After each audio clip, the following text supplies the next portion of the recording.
this on before. Good evening, everybody. This is officially my largest meeting ever of 6 years of doing this, so thank you for coming. Good to see everybody. It is 7:06 p.m. and this is the regularly scheduled monthly meeting for the Dalton Planning Board.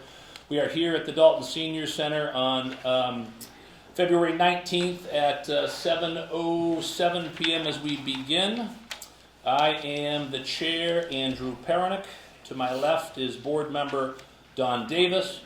To his left is vice chair Zach McCain. And all the way down to the left is board member Robert Collins. On Zoom here we have Jared Mungen as well, who's a board member with us. Recording secretary Brittany and town planner Yanko Tomasek.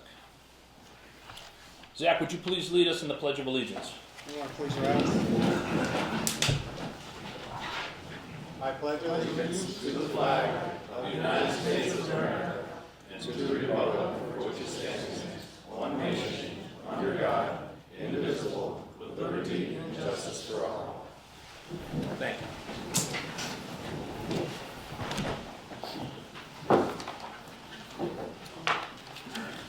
Do we have a motion to open the public hearing for petition number 586R-24, Ray Robert, renewal of special permit regarding heavy manufacturing and other operations permitted on the property at 190 Avenue, Dalton, Assessors map number 124, lots number 8 and number 9.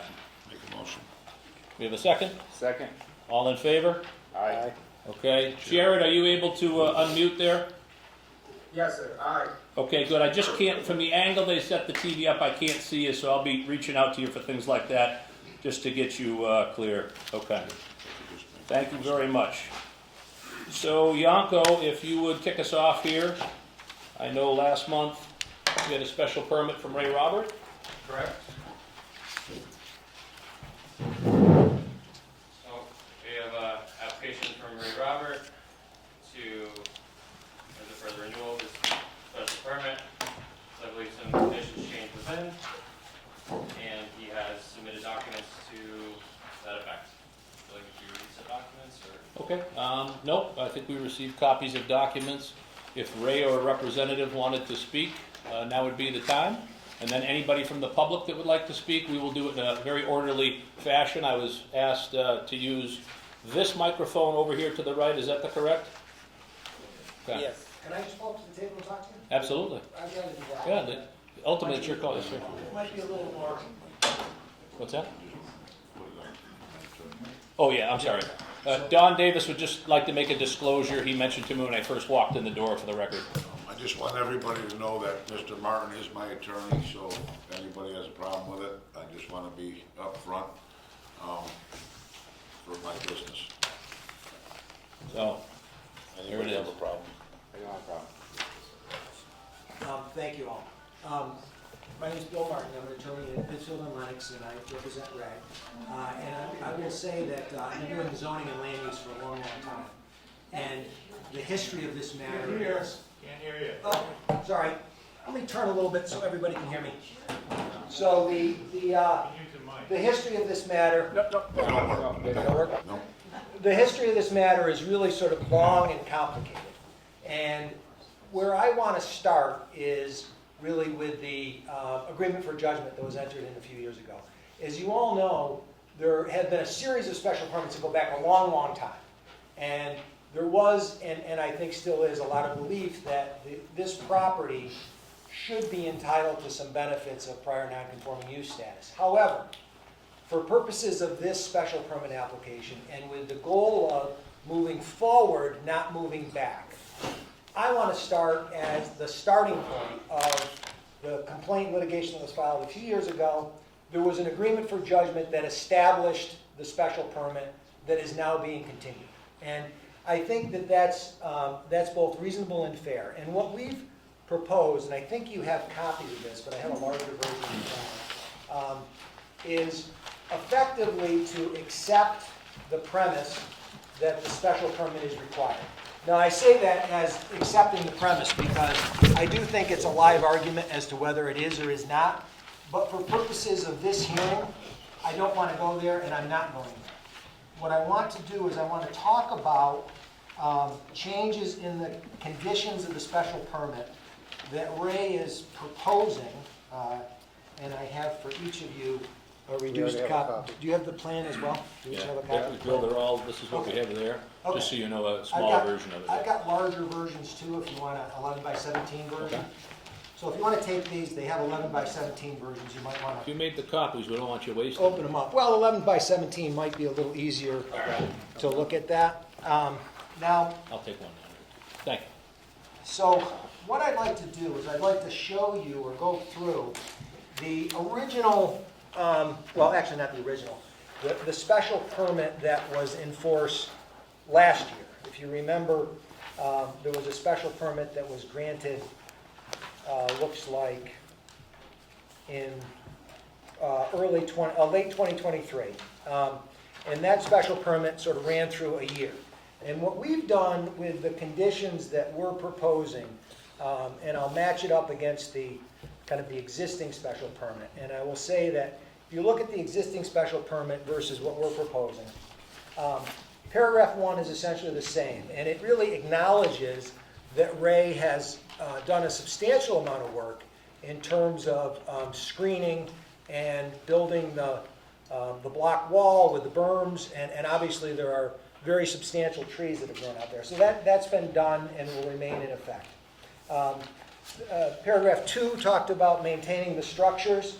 The one caveat that we have to that is just because of the way the wall was built, there's one very, very small area that actually is not at exactly 50 feet.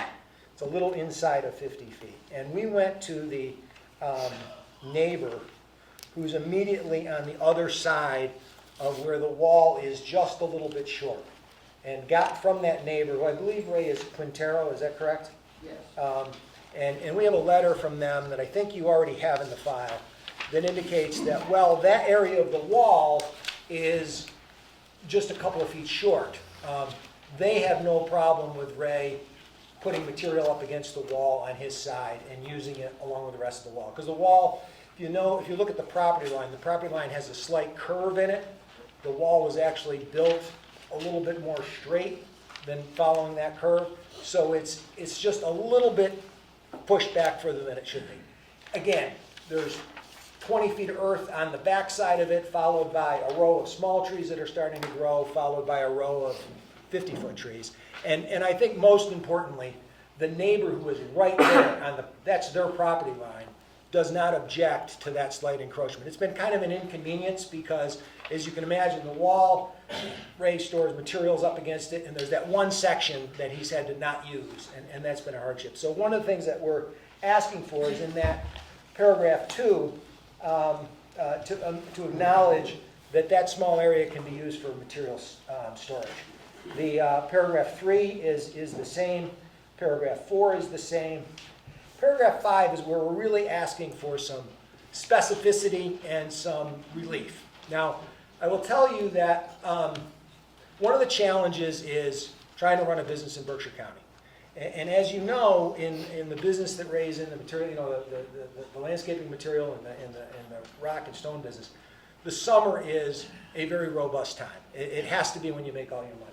And so what we've tried to do is we've tried to give him some relief so that he can be successful in his business, but at the same time being very mindful of the neighbors, Elaine Drive and those roads that come down in the cul-de-sac. So what we've done in the plan is we've really created a division line in the property that really will work well in terms of the respective work areas. We push all of the work area to the Hubbard Ave side of the property for what I would call the expanded hours. And what he's requesting, of course, is that, and you'll see in the notes, his ABC work, which is the asphalt, brick, and concrete work, is already permitted by the DEP. And that work is really, as shown on the plan, up in the corner area closest to the railroad tracks and closer to Hubbard Avenue. And that's where that work is done. The area that I think we're looking for some relief on primarily is in the area of rock crushing and earth screening. And what we've shown on the plan is we want to do the rock crushing and earth screening between the hours of well, the rock crushing between the hours of 7 to 6, Monday to Friday, and 7 to 2 on Saturday. No rock crushing on Sunday. And again, that work is performed in the area furthest away from the neighborhood. So we're effectively creating an additional buffer of several hundred feet beyond the wall. Earth screening is certainly less impactful than the rock crushing activity, and so we're looking for some relief to move that to 7 a.m. to 8 p.m. and 7 a.m. to 4 p.m. on Saturdays. Again, in the area furthest away from the neighborhoods. Truck loading and unloading is really one of the more difficult aspects of this. I will say that of the aspects of this that seem to fit least in the bylaw definition of heavy manufacturing, the truck loading and unloading is the most problematic part of it. Still willing to agree to hours conditions, but we're really looking for some relief to have the truck loading and unloading up till 9 p.m. And that's because there's a lot of times when when landscapers and the like are working a day and then they're coming in later in the day to load or unload. And again, these activities are really up close to the road, not really terribly inconsistent with our neighbors, County Concrete and others, in terms of the activities. And one of the most important activities there is that there are times when, and Ray can talk a little more specifically about this, but when a concrete truck comes in that needs to sort of offload the excess concrete, basically dump it out, that can happen at a later hour. And again, these are activities that are really right up on the Hubbard Ave side of the property, very, very much not impacting the neighbors. Again, in the existing permit, it makes it quite clear that the permit really is only permitting the heavy equipment or the heavy manufacturing definition in the bylaw. The other activities that are permitted by right in the district are not restricted because they're allowed by right. So the existing permit does this, but we're making it clear that the permitted activities are the activities within the definition in your bylaw of heavy manufacturing. Again, the language about the violation is the same, the language about the property being secured is the same, complying with the noise and dust ordinance is the same. He does want some relief on the height of the stockpiles. Again, the stockpiles are still below the visual height of the wall and the berm from a distance, but he tells me that the 20 feet, it's basically better from a company point of view to be able to stockpile higher and push it out and make a larger pyramid out of the materials. So we've asked for another 10 feet. Drainage is the same. One thing that I am asking for is that, and quite frankly, it struck me as odd that when the case was settled, the special permit lapses year to year. That's kind of a strange thing. I mean, you have a substantial ongoing business that really has been operating here for decades. To have the special permit lapse and have to go through this with you and with him effectively every year or so seems pretty burdensome. So what I'm suggesting is that you still create a mechanism for effectively being able to revoke the permit, but tie that to some bad conduct. Like, for example, there's been some number of violations of the conditions of the special permit. I think that's important because I don't think from a business point of view, most businesses would want to operate under the dark cloud of perhaps at some point having your business not have a permit. And again, the language about other permits from the Conservation and Board of Health is the same. So really, we're asking for what I think is a quite tempered change in the conditions. I do want to have as part of the record, just because I think it's important to have it as part of the record, that original complaint and the agreement for judgment from 2020. So I offer this just to be in the record. I don't really need to refer to it other than to have submitted it to you. Thank you. I also want to be sure that you have, and I think you may, the three, there may be more that you've gotten, but I actually have 3 letters from Atwater, Quintero, and John Bartels. Do you have those 3 letters in your record already? I believe Um, You have a pile of, we have a pile of correspondence. I think this was it, I can- so. Why don't you give them to us just in case? we don't have I'll to go hand them through it, in, Bill. but those are, I think there Yeah. are more folks here that may want to speak or may actually have submitted letters tonight. Yeah, that's a But I just wanted to have those in your record. Thank you.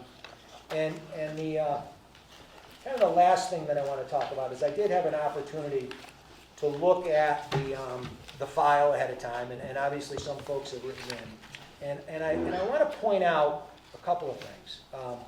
And I think this Google Earth map will be helpful in sort of this point that I want to make. Let me pass these out. So I've handed out a Google Earth map of the general area. And I just want to point out, and not to be too pointed on this, but it's really important to note that the three closest neighbors, who are effectively right along the buffer line, have all written letters of support.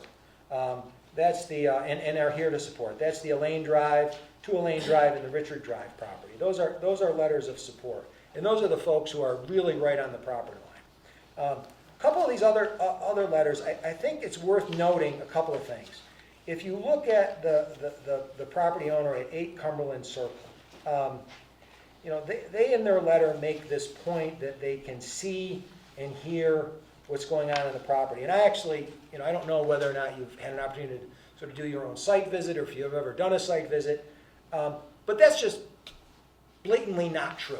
From the Cumberland Circle property, you have to look through 2 houses, the berm, the tree line, and because of the topography, you simply, even in the winter, cannot see the site. You can't see it.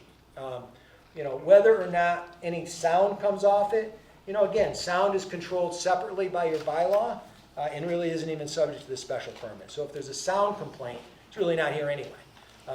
So my point is, you know, that letter to me is a little over the top, particularly since the neighbor immediately next door, who's the one closer, says it's not problematic at all. A couple of the other letters come up off of Pinecrest, and Pinecrest is a mile or more away. It's got to be a mile away from the site.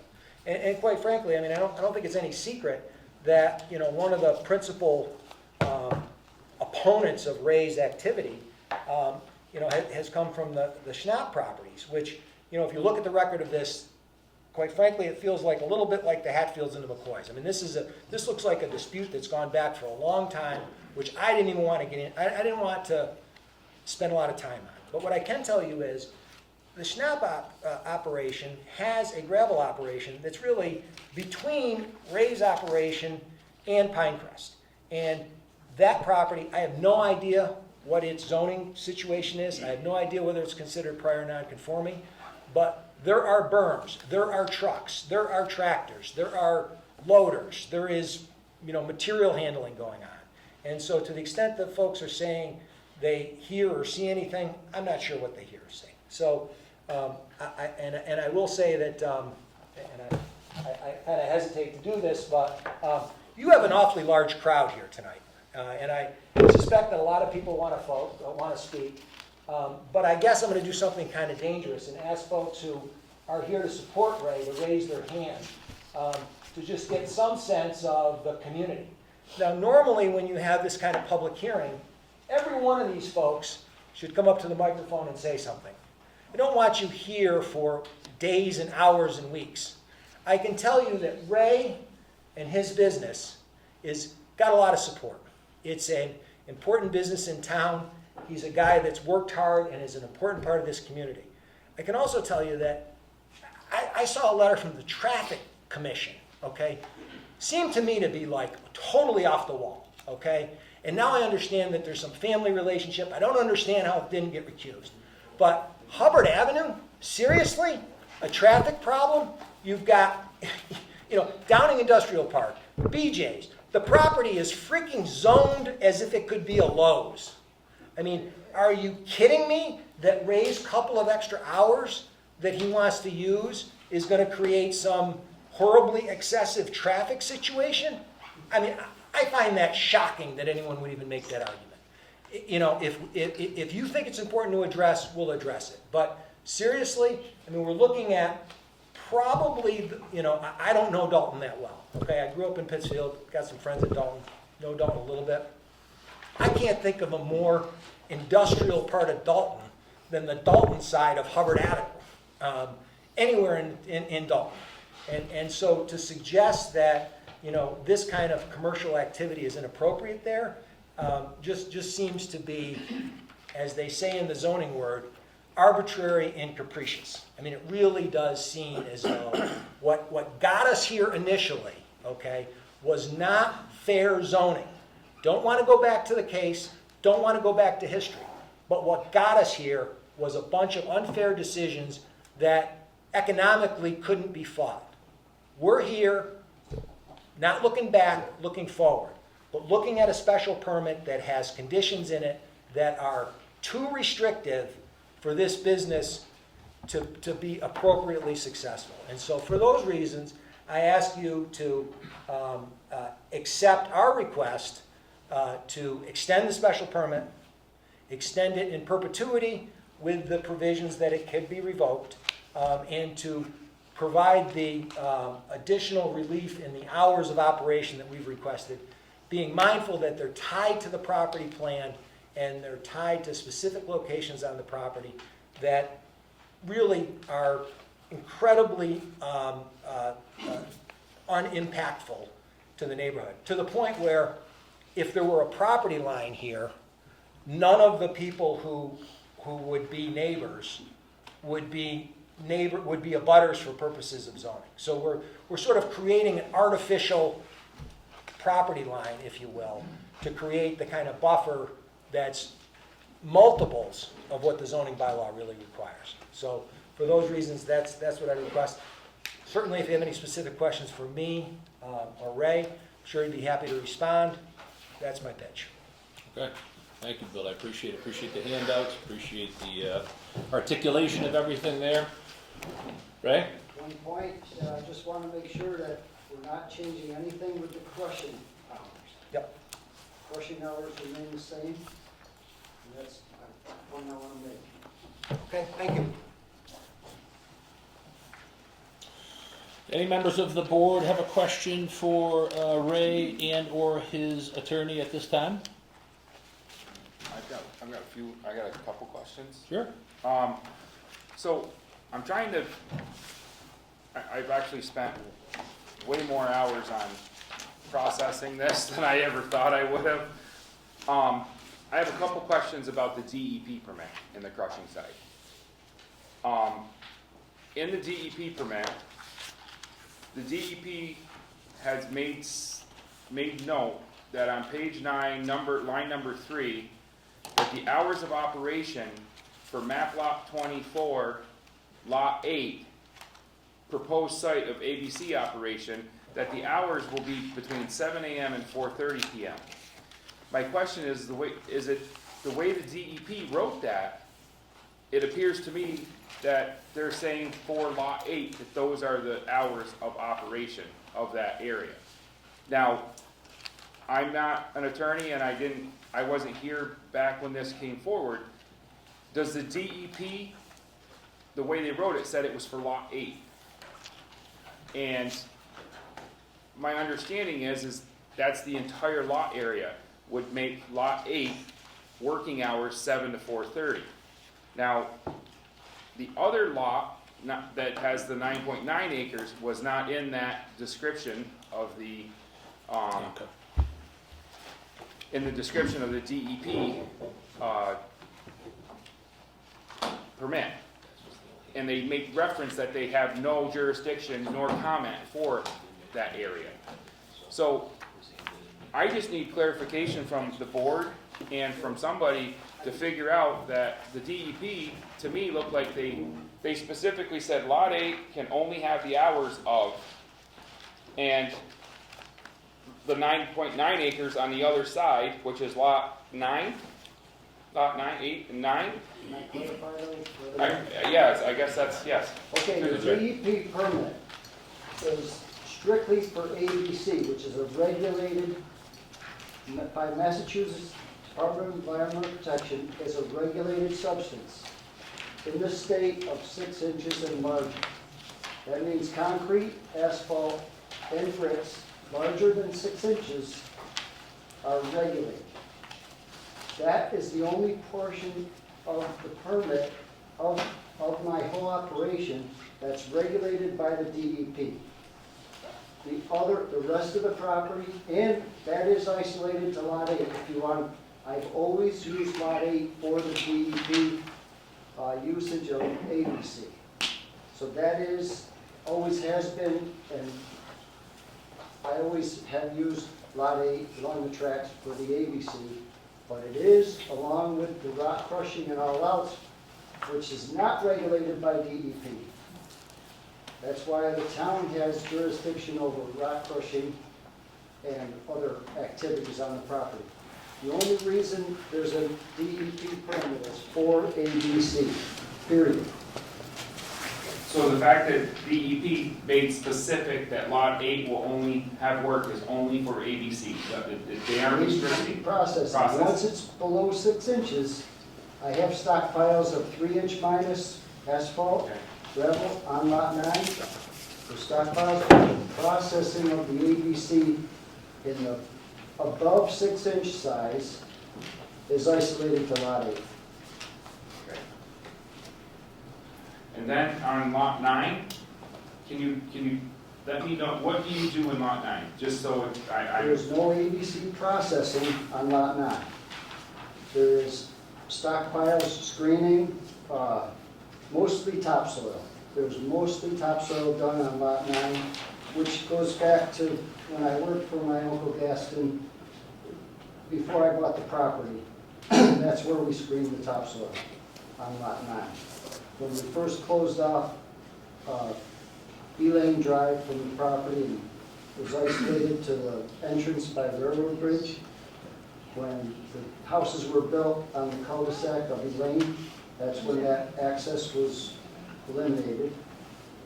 And what was the other part of your question? well, I'm just, the way that I read the DEP permit, it specifically called out map 124 Lot 8, that Yes. the only hours of operation will be 7 to 4:30. So I'm just trying to clarify that that was specifically for ABC, or is it specific, are they saying the law itself is 7 to 4:30? No, their jurisdiction is only ABC. ABC, that's And what. so, and if you look back at these permits, it's always sort of carved that out and then went on. There is sort of a subtle thing here, which Ray and I talked about early on, but I think it's a point, but I don't think it's a point worth arguing about, which is, in the beginning, when this permit started to get issued, it was kind of backwards. Because if you were really trying to protect the neighborhood, you would have been permitting Lot 9, not Lot 8. If you go back in early versions of this permit, it's always about Lot 8. And then somewhere along the way, it flips over and it includes both lots. And again, I think that's sort of the historic mistake that he could have fought about, probably could still fight about, probably could still argue about the grandfathering aspect of Lot 9. I don't think it's a worthwhile exercise, because if you look at what happened in that 2020 lawsuit, quite honestly, you had a very capable land use lawyer bring the thing to land court. Yeah. And I'm a pretty capable land use lawyer who could bring stuff to land court. I would rather resolve stuff in town in a way that everybody walks away not getting everything they want, but getting everything that they need, and not going to land court. Because when that happens, it's inevitably a bad deal for the client property owner. It's usually a bad deal for the neighbors, and it's definitely a bad deal for the town. Okay? And then what happens is exactly what happened in that case, which is most cases don't go to trial and have a conclusion. Most cases get twisted around and renegotiated and get brought back down. I want to avoid that whole up and down exercise by coming to you with what we think is a really, really thought out and reasonable approach to say, look, there's a part of this property that abuts a neighborhood.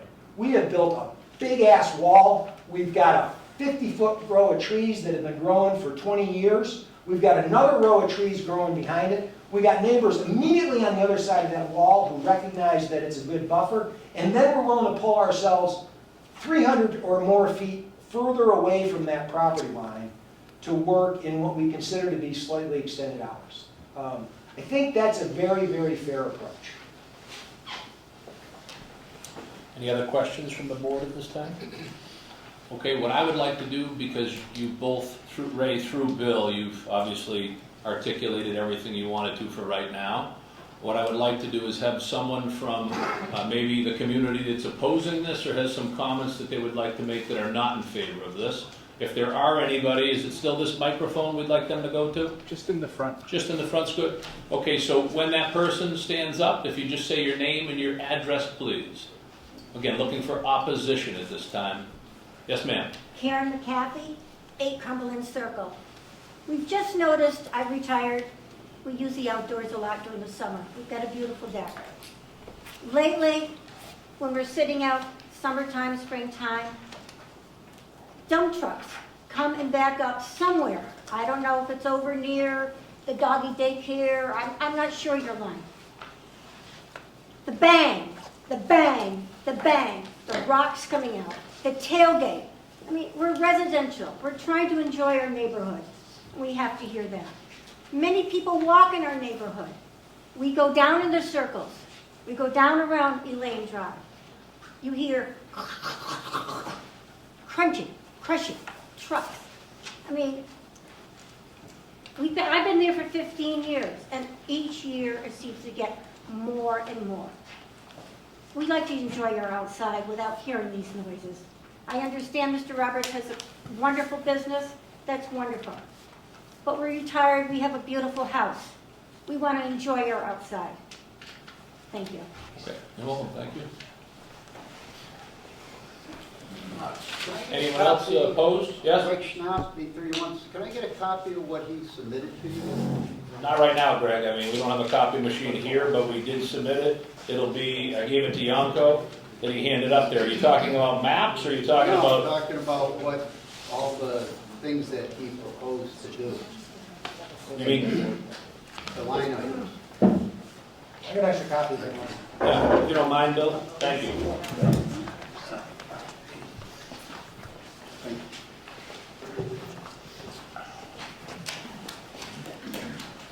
Is there anybody else that would like to speak in opposition of the permit with Ray Robert?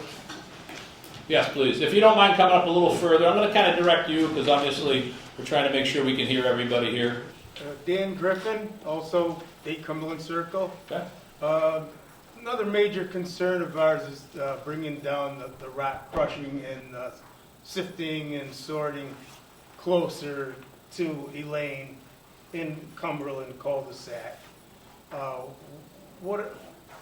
What guarantees do we have that he's not going to move that type of equipment away from the tracks down in our area, so we hear that constant crushing all day long? I mean, is it part of the permit that he can't put that stuff there? Or right now it's near the tracks, it can come basically against that wall in the future? Well, right now, we're just going back and forth. I wrote your concern down about guarantees there are. Right. As a question, I can't answer that right now because nothing might happen. Probably guarantees, probably not the right word. Yeah, no, I understand where you're going with it, Bill, and this is why we want everybody that wants to speak, so we can take some notes, address this. I'm sure Ray and council are listening to these type of things as well. Yanko, go ahead. Sorry, Jared would like to speak. I'm trying to figure out how to get this zoomed. He's trying Okay, to yeah, you keep working on that while was there anything That's else? all I have. Okay. The concerns about this crushing and moving closer and closer. And what would stop that from even getting closer to you? Yeah. Okay. Just to write or something. Is lot 9 or lot 8 closest to the railroad tracks?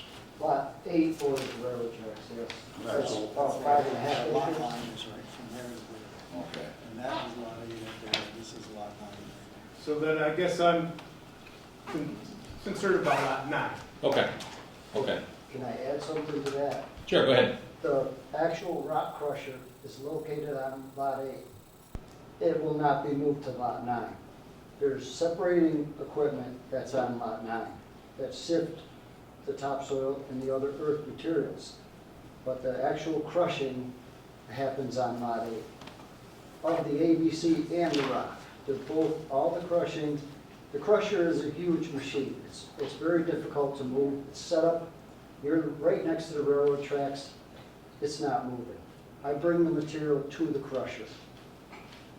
Is that a good explanation? I mean, you're asking for a guarantee. I get what you're coming. Yeah. He can say one thing. You're looking for something potentially in the permit that says you just can't do it no matter what he says. Just Yeah. one question, Robert, you were saying that the DEP permit's only for lot 8. Yeah, that's. Just one clarification. Go ahead. So, excuse me, sir. Yep. Mr. Griffin. Just to respond to the question, I think that lot 8 is the one that is permitted through DEP for the ABC. It can't move to lot 9 because he'd be in violation. You have to go through a new DEP permit. Okay? And I just mentioned, right, I mean, on our list there, you could specifically add a condition that the rock crusher will stay in its current location on lot 8, and that can be a condition. Right, so my question for Ray, if I can. Go ahead, Jared. Ray, so it's my understanding you would like to be able to receive incoming loads of ABC in the later parts of the day into the evenings, is this correct? That's not allowed in the current DEP permit. The asphalt has to stop at 4:30. Okay, so, But the so other- what is it that you are, I believe I remember you saying that they drop off that material because it's time sensitive late in the evening at other places, the other businesses near you, right? Yeah, but that's not ABC, that's live concrete. Live concrete is plastic state concrete, which is wet, and that is not ABC. So let me try to translate what I understood from Ray. If a concrete truck has made a delivery and it hasn't completely emptied its load, and it has concrete still in the truck that's still spinning, and it's got to get dumped out at the end of the day.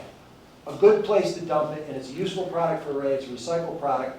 The concrete truck comes to Ray's property, and does it dump it on the ground, or does it dump it in a hopper? We put it in, So it's dumped right into a form that actually ultimately will make a block.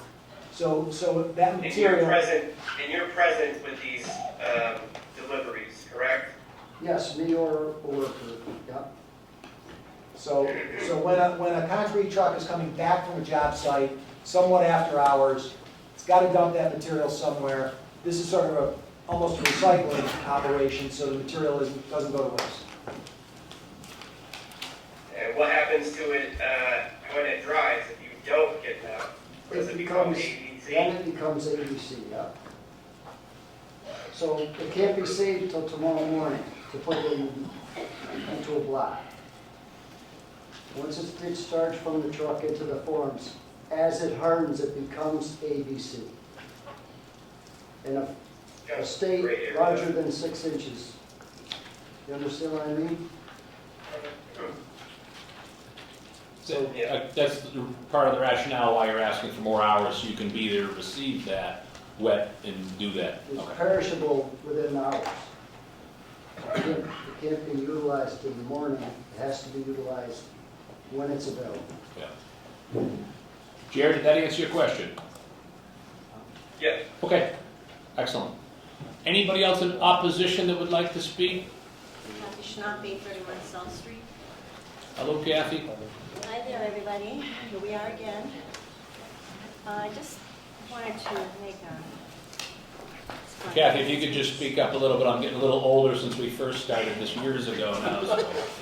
I find it curious that anyone who hasn't experienced the conditions and the impact that we have can make any type of an assessment and make any claims to what it could or could not be like.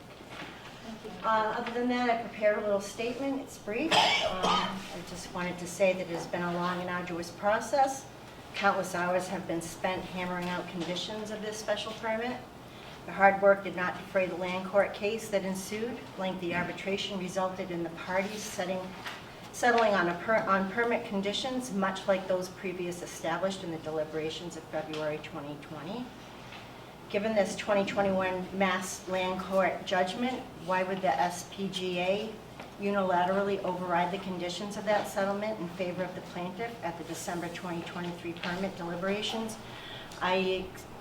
extended hours?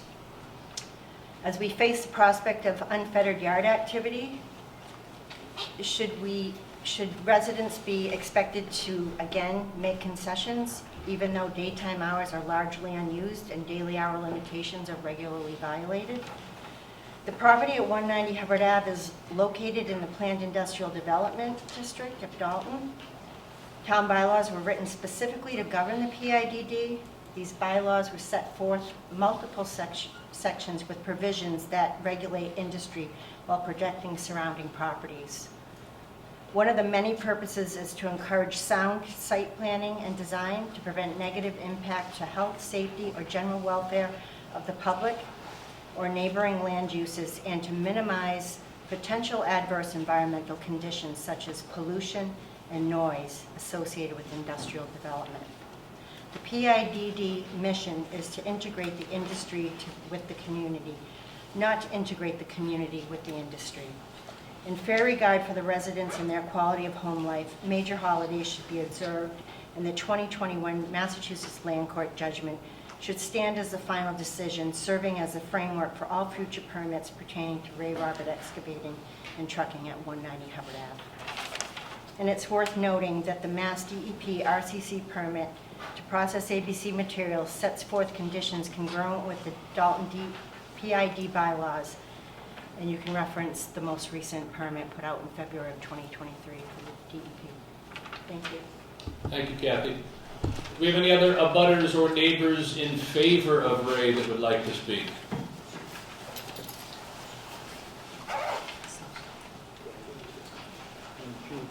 Yes, sir. I wasn't in favor. I was trying to step up to oppose. I live on 32 Cumberland Circle. My name is Brandon Noyes. When Mr. Roberts is working throughout the day, it's pretty minimal. I hear nothing. It's an industry. He does well. Got no issues with it. We start creeping past that 5, 6 o'clock mark. Businesses are done. We've had multiple incidents, and I have them on my phone as well, where we hear the beeping of his trucks at 7:45, 8 o'clock at night. My 9-year-old son's trying to sleep. I can hear it clear as day through the Animal Inn. Still fairly young, so my ears work pretty darn well. There's still the fact that I live backed up to Hubbard Ave. So yeah, it's not going to be a ton of traffic, but it's definitely going to be a lot more large traffic coming down that street, which my house backs up to, and since the Animal Inn decided to junk all of their extra trees and excavate that entire area, I've got a lot more noise than I used to have from just neighboring traffic. So whenever he's on that corner of Lot 9, I hear it clear as day. The rock crushing, once in a while, some vibrations here and there, but the further and further you get into that Lot 9, I can hear doors slamming, I can hear trucks beeping, I can hear block being moved. So if we're going to extend hours, those are things that are going to slowly interrupt my day now. Whereas most every other business is done by 5 o'clock. I don't need to be hearing trucks slamming at 8 o'clock at night when my child's trying to sleep. Okay. Thank you. Thank you.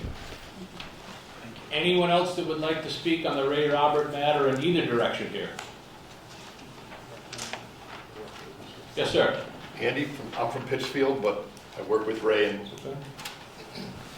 quick question, because I've heard this before. How long has that been processing? I've been processing there since about 88, I just wasn't sure, if people move towards an area that's industrial and then complain that they're near an industrial area, or if the industrial area that was there after the residential. I'm not sure of the time frame. 8 Cumberland Circle's been there for how many years? 60 years? Yeah, I'm just not That's sure. when I I wasn't sure, moved somebody came up and said, I believe you were there for 15 years. Well, I appreciate it. Hold on, folks. Hold on. Yeah. Andy, I appreciate your statement. I understand it. I was just questioning it. No, I get it. The timelines of it all. Thank you. Ray, did you want to clarify? just wanted to clarify that Andy asked how long I've been there. But prior to me was my uncle that owned the property, who started there in '71. And that's when the topsoil business and all the other activities on the property were taking place from '71 forward. And in 1973 was when the bylaws changed where it would need a permit. And that, we looked that up. So, and as my lawyer said, we don't want to go backwards, we want to go forward. And if you want to add anything to that, Bill? No, it's- Okay. Excellent. Anything further before we close the public hearing on petition number 586? Yes, sir. I live on 6060 Lane Ave, Jason Squires. I love all my neighbors. Everyone gets along great there. We've been there for 12 years. Our house burnt down a couple of years ago. You know, Ray offered up topsoil for free, really helped our family out a lot. Since he's built that wall and the trees, and the noise has really been minimal, honestly. I'm not retired, or nothing like that. I work all day, my wife works, but it hasn't been an issue. We have a pool outside, there's never dust in it. This is my son here. I think that's it, I think he's a blue-collar, hard-working guy who just wants to get by, and I appreciate it. Thank you. Okay, thank you. I see a hand back there. Mrs. Collins, welcome this evening. Thanks for coming. 72 Richard Drive in Oh, Dalton. man. My property backs lot 9. I have a wall that's 60 foot high behind me that my understanding was never permitted to start with. And I do have dust. I had my house power washed this past summer. They cannot get the stains from the flying dust off of it without using harsh chemicals, which is going to ruin the siding. And I also have a swimming pool, and every time you get to go in the pool, you have to clean it first because the air and the dirt is flying all over the place. I've been there 34 years. When we bought the property, we were the first ones to build on Richard Drive, and first ones in the whole development actually to build. And we were told at that time that nothing would be built ever behind us. Well, there's nothing behind us now except a 60-foot wall. All the trees are gone, all the wetlands are gone, everything's gone. Just want to be, people, if you don't, just take a ride down and take a look at the wall to start with. That's what I look at every day. Thank you, Mrs. Collins. Anybody else like to speak? Yes, sir. Yeah, Greg Schnapp, Greg, right. 831, how are we doing? So, I have a lot to say, but because of what Bill had brought up to start with, how the wall that was built, and there's a minimal amount that the wall went into the buffer zone. Well, the zoning board said 15 feet is not a minimal amount of going in. The other thing too is the wall was finished built, but there was never a survey to see if the rest of the wall was built outside the buffer zone. So my first question that I think is on here that they said, that I was just reading, I think in the paper that he had, which somewhere in here, that buffer zone, new survey to be created depicting any boundary lines and subject to property, different from the survey. So maybe that should clarify to see what is there, but the zoning board agreed that 15 feet inside the buffer zone was not minimal. So for a neighbor to say, okay, to go against our bylaws, I think that's just not, accepting his and not accepting what the town bylaws state. So that's the first thing. Let's see.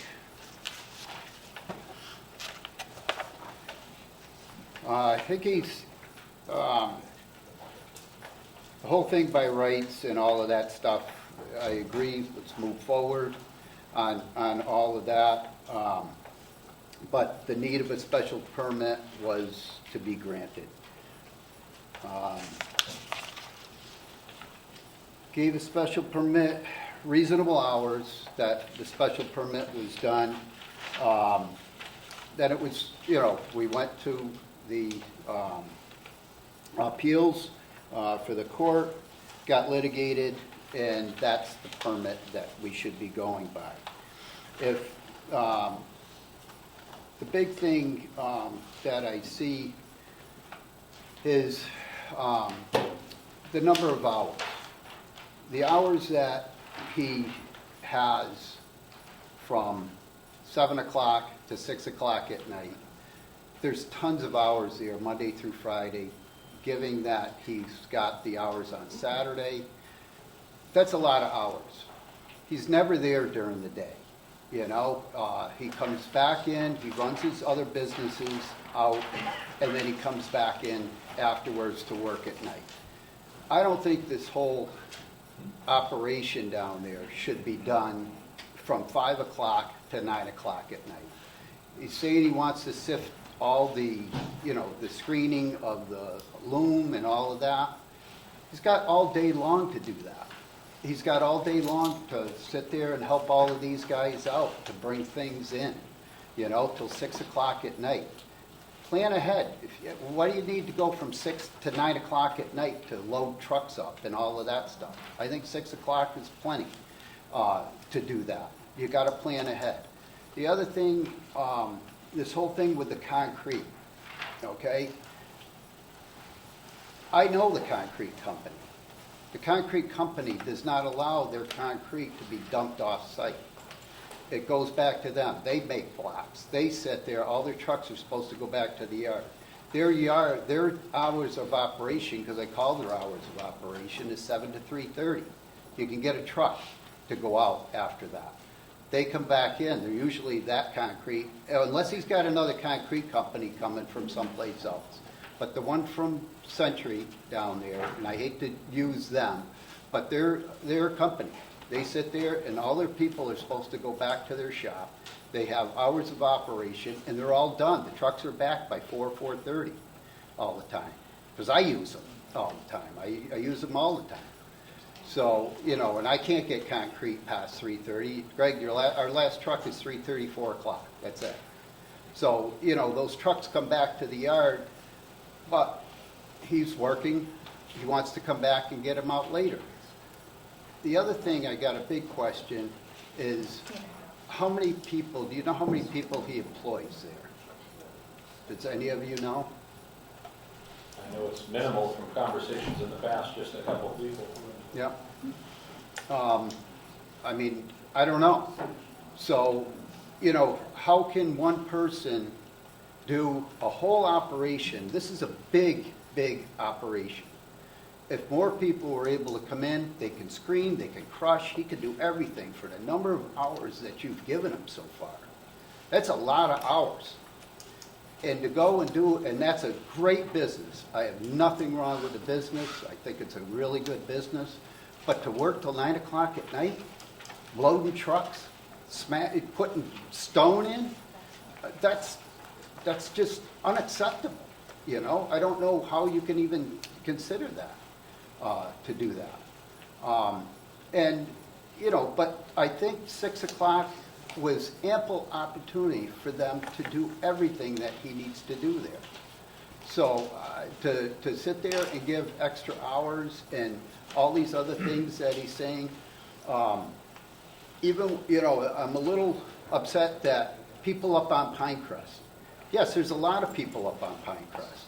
If you've ever gone up to Pinecrest and sat at one of the houses on their porches, and then you got a crushing machine down there, you can hear it better than my house, because it just travels right straight up. And especially when the wind is going up and the dust and everything else, you're not going to see the dust up there, but you can hear everything. And for those people sitting out on their decks and stuff, I asked him about it. He says, oh yeah, we heard. Other people up there.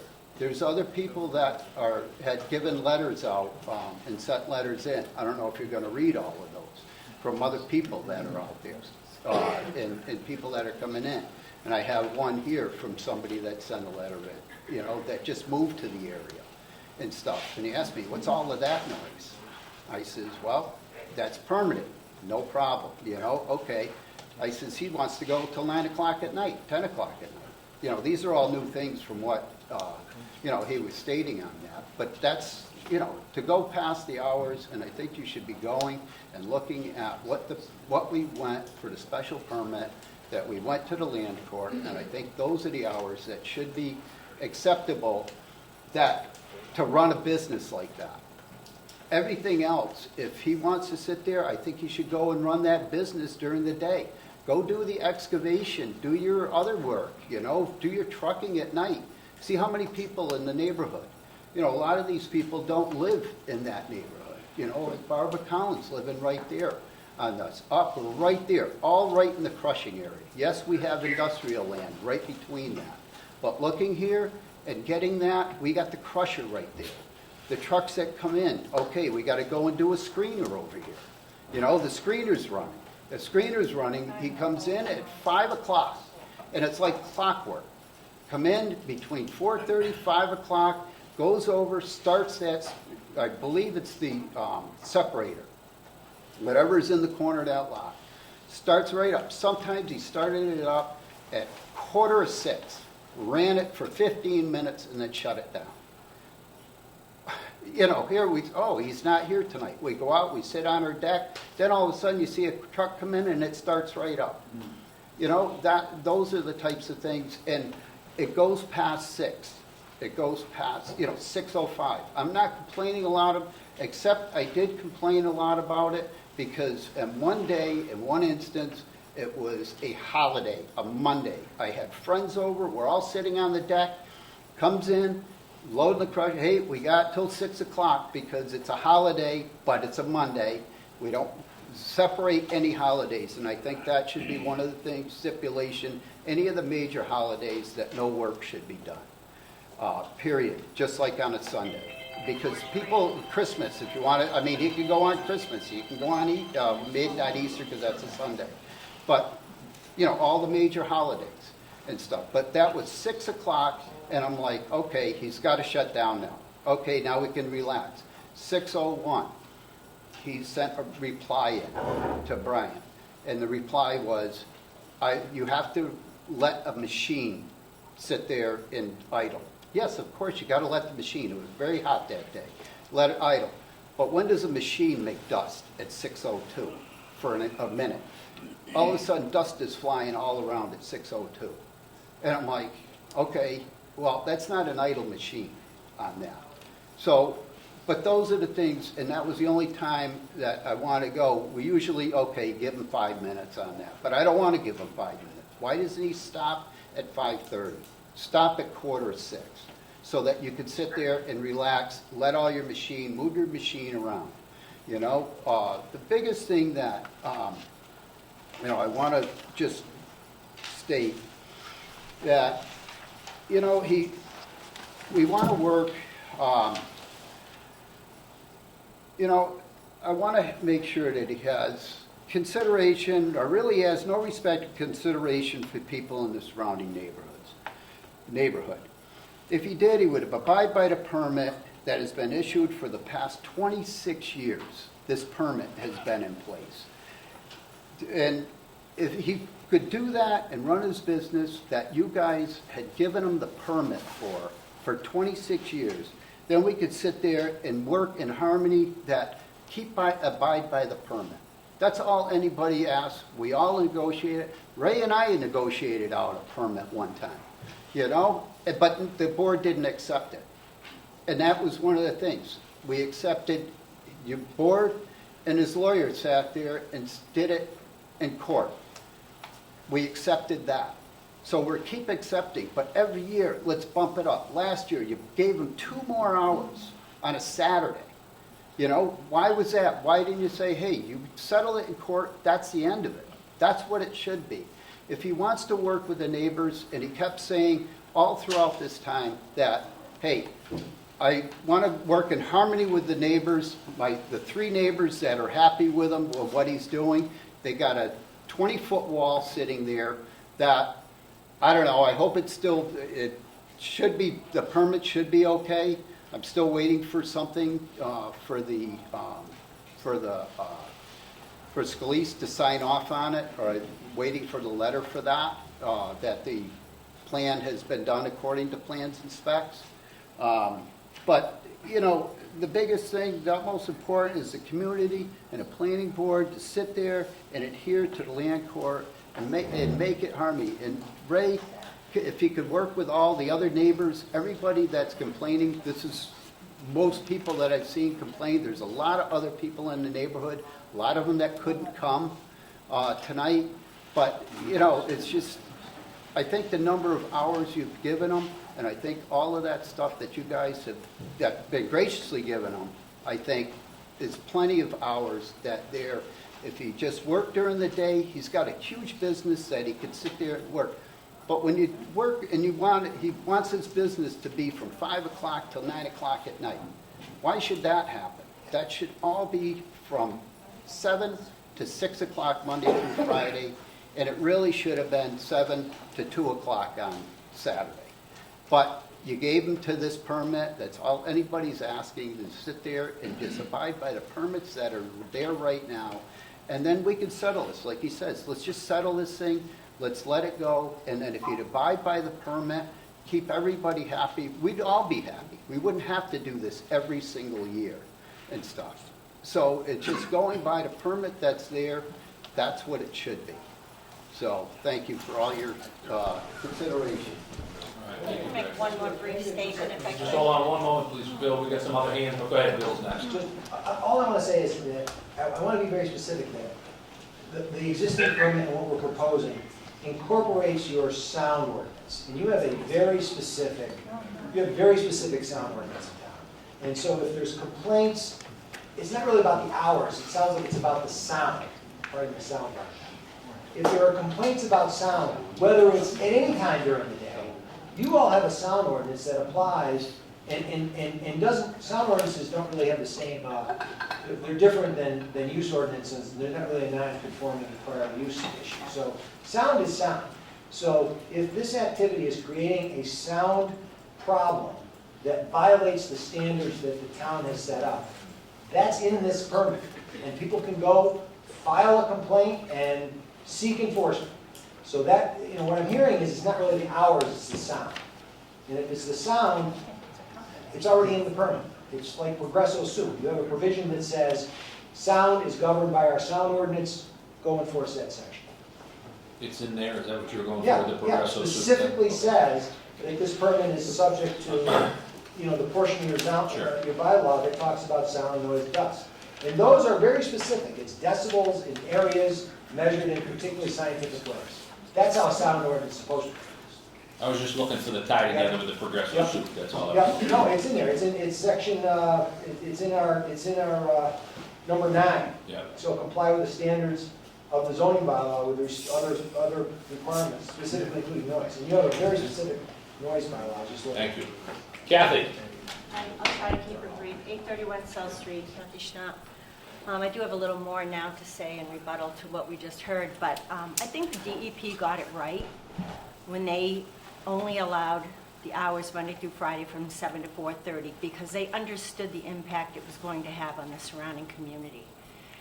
And I never could quite understand why the board thought it was necessary to create a gray area by allowing this type of activity continue to 6 o'clock outside of the DEP hours, which makes it impossible to discern what type of product is actually being processed and whether or not it's compliant. Now, I disagree with the sound issue because we have had sound studies done, and I'll explain those in a minute, but sound travels, and we are directly downwind of all these operations, and we hear everything. Not because I want to, not because I'm looking for it. I can't ignore it. We don't have a natural buffer. I would have to spend lots of money to try to plant something that might do the job. But that probably won't help anyway. The dust and the noise, no matter what, whether it's the processing equipment or if it's the heavy equipment moving around the yard, for us to enjoy our outdoor area, it makes it impossible, particularly when the processes are going on. Otherwise, it's in the background, it's a nuisance. It's not deniable, but everyone who thinks they have an opinion about this thinks they can deny what we're going through. That's not true. We had 2 noise studies done from our property. One was done on the knoll in my backyard, which was close to the property line between us and the operation. That study was denied by the DEP. It failed. It was mandated to have a second study done, and that technician, for whatever reason, chose to go to the end of my driveway at the South Street location on the opposite end of my property in relationship to this operation. I went down, I spoke to the person, I said, if you really want to compare apples to apples, you need to be up where the first study was done. She proceeded to tell me that she didn't have permission to be on the property. I said, I'm the property owner, I'm giving you permission, the study should be done there so we can compare them. The DEP agent was there too. Why I didn't understand, he wasn't down in the yard making sure that the activities that were being tested were being done. I assured the technician that what I was hearing from her location, that it was not all of the types of activities that we're used to hearing coming from that property. I invite anybody in this room who wants to come to my property when all this is going on and experience what I'm talking about, because I am not here for the fun of it. We're 12 years in. Thank you. Can I explain the noise study? Ray, go ahead. Okay, the first noise study, she says, did not pass. The Mass DEP told me that it was not done right. Then they came on a second noise study, another $6,000, and they said, we're going to do the noise study our way. And I have a thing written where I said the Mass DEP came with their people and under huge scrutiny ordered me to run my equipment the way they saw fit and measured that noise from the property lines where they were required to do so by Massachusetts. And that's the noise study that was turned in and the Mass DEP was happy with. The one before that, they were not happy with. It's in the records. You have it in the records here of that, those $12,000, the 2 noise studies I spent to get this done right. Okay. Does that answer the question? Excuse me 1 second, Yanko. I just wanted to point out, from the town development, town planning perspective here. The planning board, you know, Andy, we're allowed to hear these arguments regarding dust, noise. That's not what our main focus is on addressing and enforcing. In terms of enforcement, that will fall on Brian, the zoning enforcement officer, if there are any violations, and those violations also need to have substantial evidence submitted with them. As far as I know, as far as Brian has told me, Ray Robert has no open violations on his permit at this time. So I think it's important to get those 3 things just out there. Thank you for clarification. That was going to be a question I was going to ask later as well. But I just want to make sure, because we have some other things on the agenda here this evening, I want to make sure everybody that's here for Ray Roberts' permit feels they've had an opportunity to speak. So we got a couple more hands. That's fine. Go right ahead. Mr. Chair, if I may. Jared, go ahead. Ray, I'd like to ask for you to clarify for the board and those in the audience your operation, the difference in your special permit in section 5, the hours of operations, you have A, B, and C, and D. A being the ABC operations, Monday through Friday, 7 to 4:30. B being the rock crushing, 7 to 6 p.m. Monday through Friday, and 7 to 2 p.m. on Saturdays. My big question there is going to be, can you differentiate and describe the difference between the two to us, your rock crushing and the ABC operation? And then also D is really a thing that I'd like to know, is the trucks unloading and loading, does that involve any of this ABC or any of the liquid concrete, as you would say, drop-offs? And are you present for these drop-offs? Because your Mass DEP permit specifically states that you must be present for inspection of these drop-offs. Okay, as I clarified to you earlier, the ABC, asphalt, brick, and concrete, 6 inches and larger, is regulated to 7 to 4:30 p.m. Right, are you using a crusher with that? That during those times, yes. And then your rock crushing, what material is in your rock crushing Monday through Friday, 7 to 6, and on Saturdays, 7 to 2?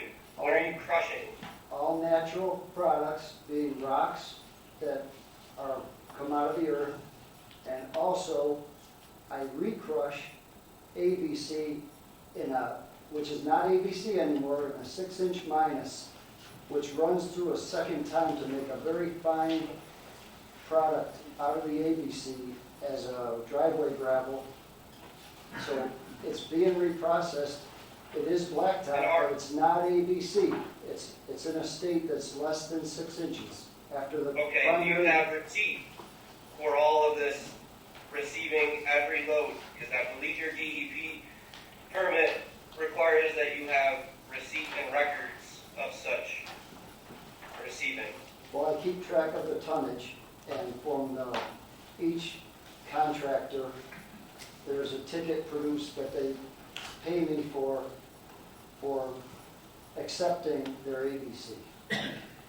So we can clearly distinguish the difference between your rock crushing on Saturdays and know that it's not ABC. Well, yeah, you have to come and look at the size of the material I'm putting through the crusher.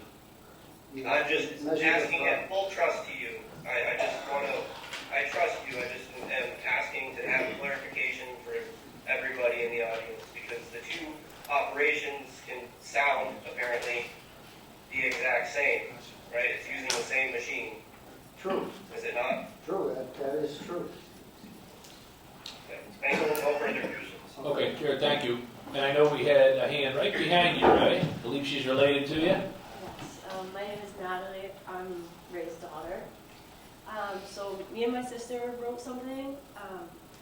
Me and my sister decided to take a close look into the hour restrictions put on my dad's business.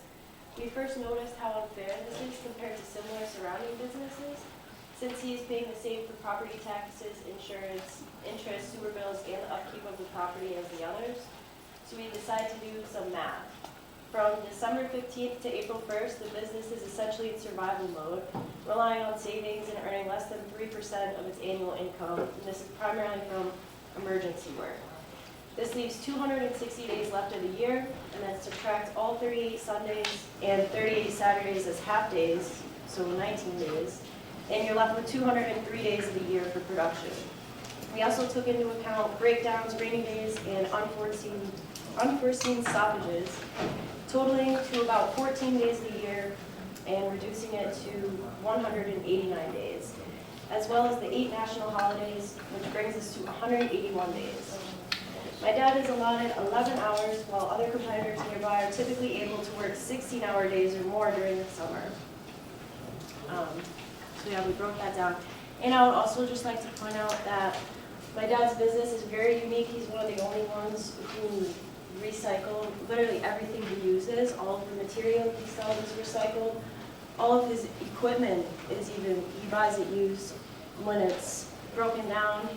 He buys used parts to fix the used equipment. So yeah, he just recycles everything, and it's really a great business.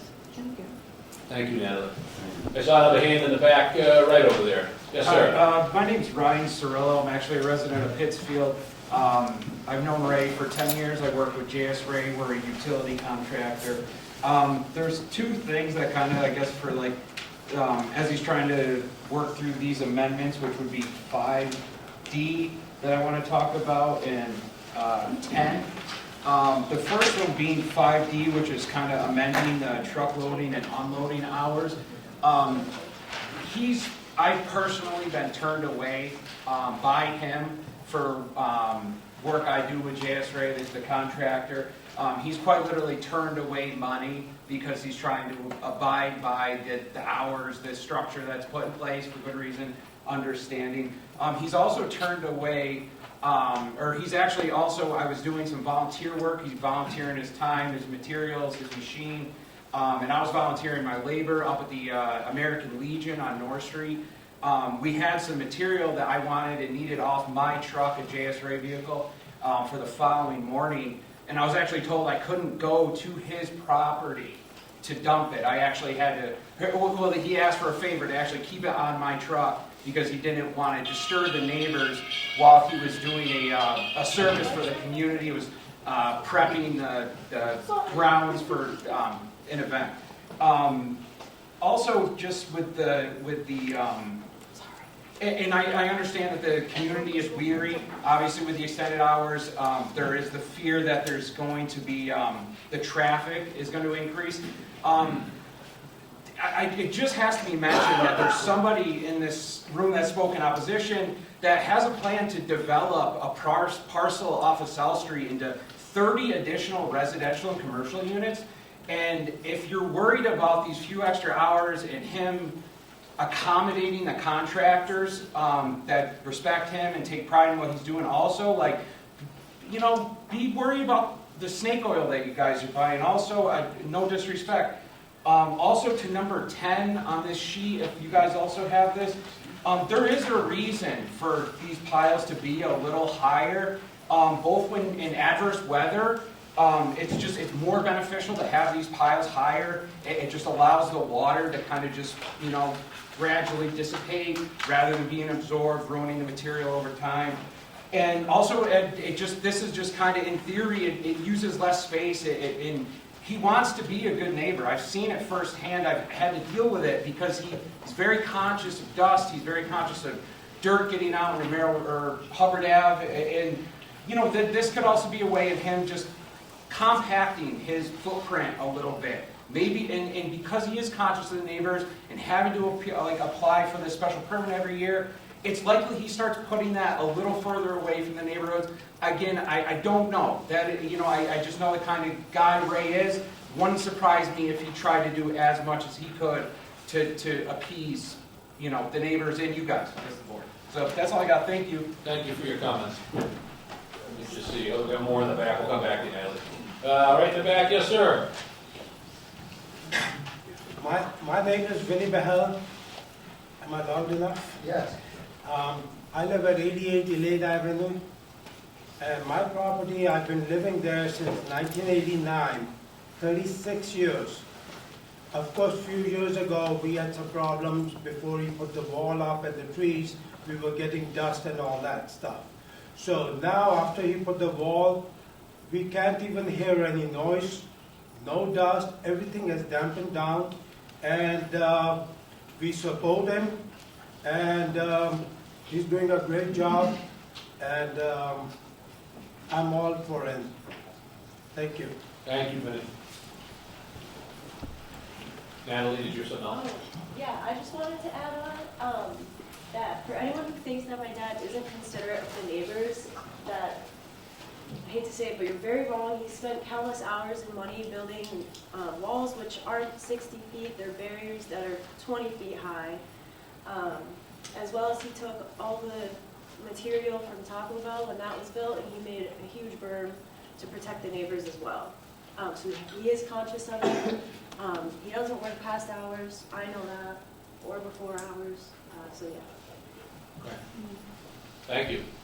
Anybody else like to make any comments in regards to the Robert permit before we close? Yes, ma'am. I am Rose Robert. I live in Peru, Mass. And I believe that it's the onus of the residents and the homeowners to understand where they're buying their house or where they're choosing to live.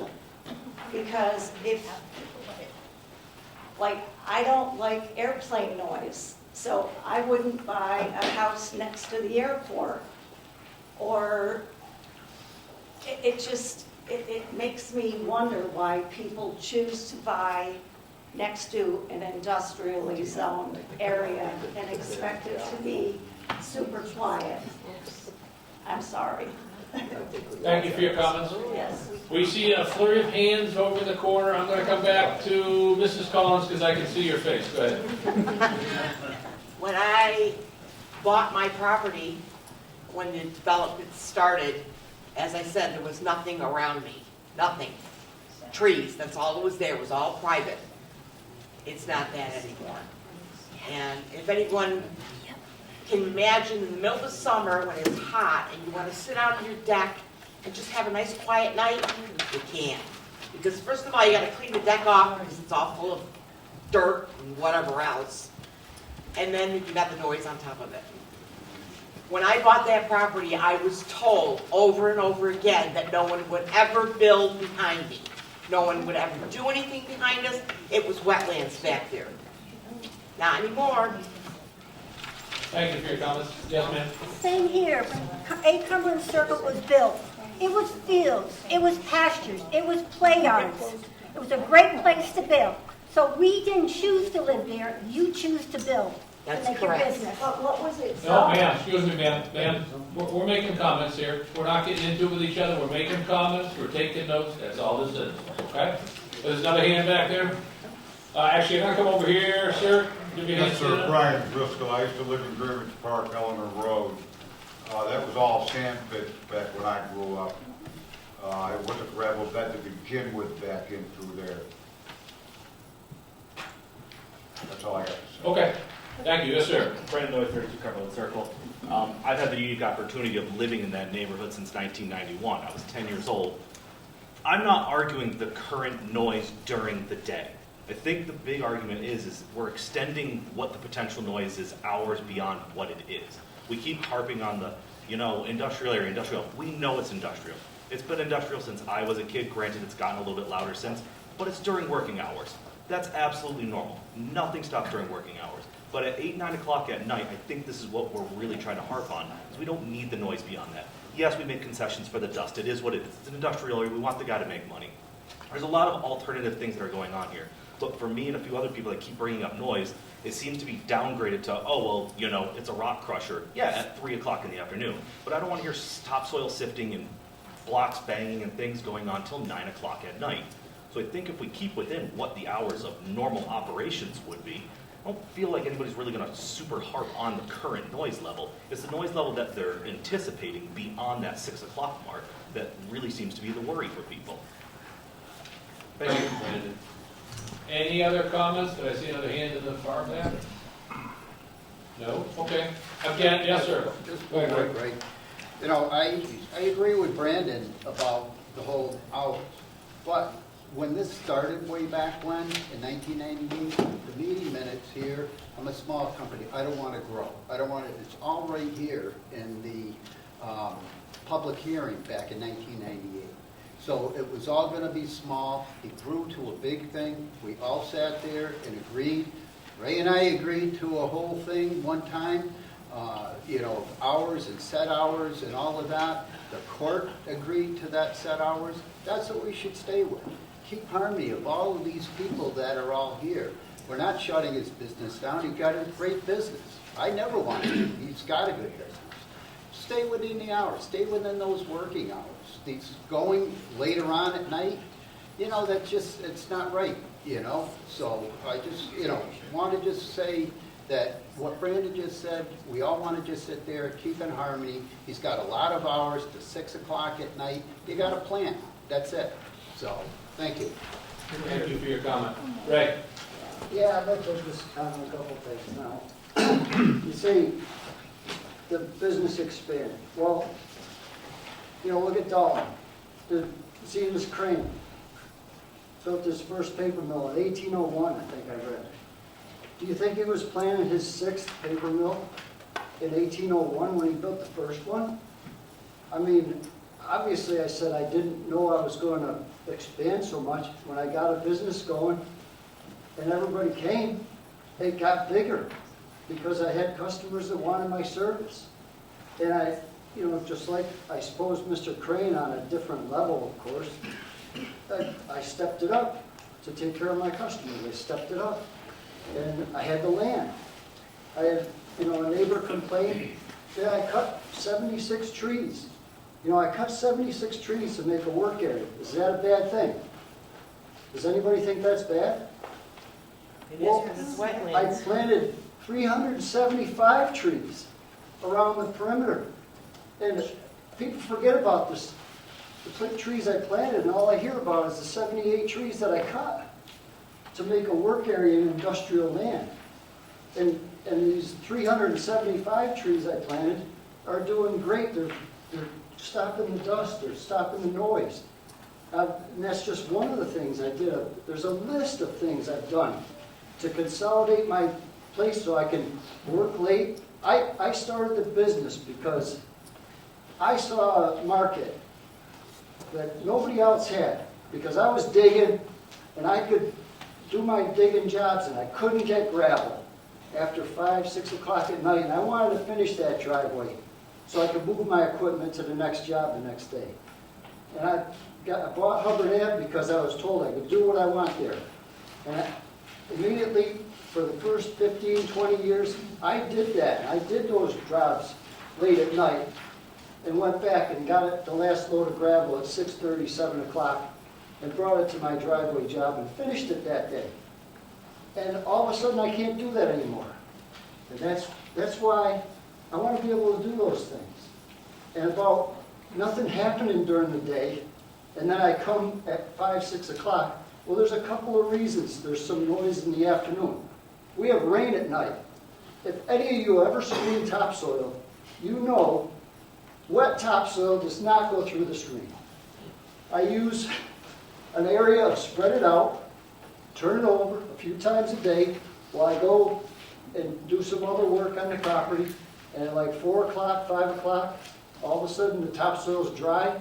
It goes through the screen lickety-split, instead of spending 3 times as much fuel and time to make a product that isn't even as good. So there's, late in the day, yeah, but it's industrial zone land. And while I'm doing this, there's mixers going out. He says mixers don't go out after 3:30. They're driving by my place at 6:30, 7:30 at night, delivering concrete, and the trucks come back in at 9:30 after it's dark in July, when it gets dark at 9 o'clock. So, and that's right next door. And everybody asks me, how come they don't have a permit? I looked around, nobody else on the street has a permit. They work whenever they want, but Ray can. So that's all I have to say. Thank you, Ray, for your comments. Anyone else like to comment? Yes, Kathy, is that your hand? Yes, it is. Go ahead. Agreed, no one could have seen where we'd be today. Business grew, no one had the wherewithal to know how it would end up. But perhaps Mr. Robert has outgrown his space. The residents can't be expected to accommodate whimsical, operations and, emergency needs to accommodate friends or whatnot. We got to find a solution we can all live with. We can't just keep pushing this down. It needs to end. We need to be able to know what to expect and just be able to come in here on an annual basis or whatnot and just say, okay, just got everything good, okay, on to the next year. But every year we come in and we're faced with the same process and the same arduous decision-making, and it's difficult. Thank you, Kathy. I think we have another hand over this way. Yes, sir. Well, I was just going to make a remark about... You can just say your name and your address. My name is Matt Weiland, and in support of everybody, I understand that residentially people want to live their lives, they want peace and quiet at night, and I'm not trying to get in between anybody. I love Ray, grew up with Ray. I'm here in support of Ray. I went to school with Schnapp. He's a good man. I know they're good people. The trains run by. What time do they get done running by? They make noise. I lived in Hinsdale, right next to the railroad tracks. It's part of what the life was that the people got. It's commerce. This is an industrial park. You guys are in the zoning business. These are permitted situations. It's an endeavor. This is free enterprise. I'm all about small business. I think Ray, you want to say that he expanded. He runs big equipment. He's a sole proprietor from what I see. He's a very singular man, hires very few people, he's very knowledgeable, and he knows what he's doing. That doesn't make his expansion big. It makes his dream has been a big thing, and he's got big equipment, and he said, I'm proud of him. So, other than that, I like to say that the trains are probably honking their horns any time of day. Going by. And Thank you for your I'd like comments. to move, we close the public comment period and continue the public hearing to next month so that we can collect some information from the other boards and do our deliberations. Yeah, so just to be clear, we have a motion to close the public meeting this evening, but to continue the public, the public hearing until next month. So we can, that was actually something I was gonna put out there as well, Zach. Do we have a second? Second. Okay, any further discussion? Jared, are you unmuted? Hello, I'm here. Okay, all in favor? Are you closing comments? Aye. Any new information present? No, but we're gonna extend it for next week, close this one I'm out. not sure what that, because I think he was closing the public hearing. I think You said continue. okay. so Yeah, continue closing the public comment for tonight, use the word Okay. public comment. And then continue the meeting. That's Yep, fine. exactly. We got a lot of information. I've taken a lot of notes. We want to make sure we continue to follow up on this. 20 and 9, you got other business. We got a bunch more too, yes, we do. Okay. So at this point in time, do I have a motion to, so just so everybody's clear, we're going to move on. If you don't have a copy of the agenda, we're going to be moving right along down here to another event. You're free to leave if that's all you were here for this evening. There'll be no deliberations or anything tonight. We're extending it to next month so we can continue to research. I'll let the room clear, but ultimately what I want to do is ask for a motion. Yes, do you? Yeah. We're going to take a 3-minute recess here for a bio break. Wednesday. Did you get in? Okay.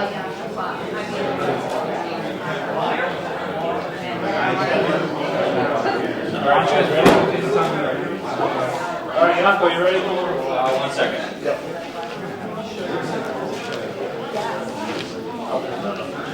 I'll ask for a motion.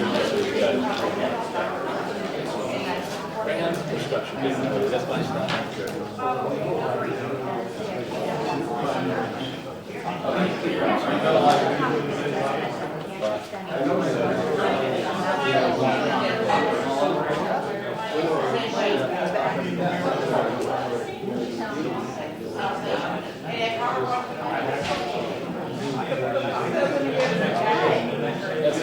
good talk for later on. Yanko, you good? Need another minute, that's okay. I'm just trying to find something. I got it. You're good? Great. All right, folks, for those of you that want to continue to listen, I'll try to speak loud.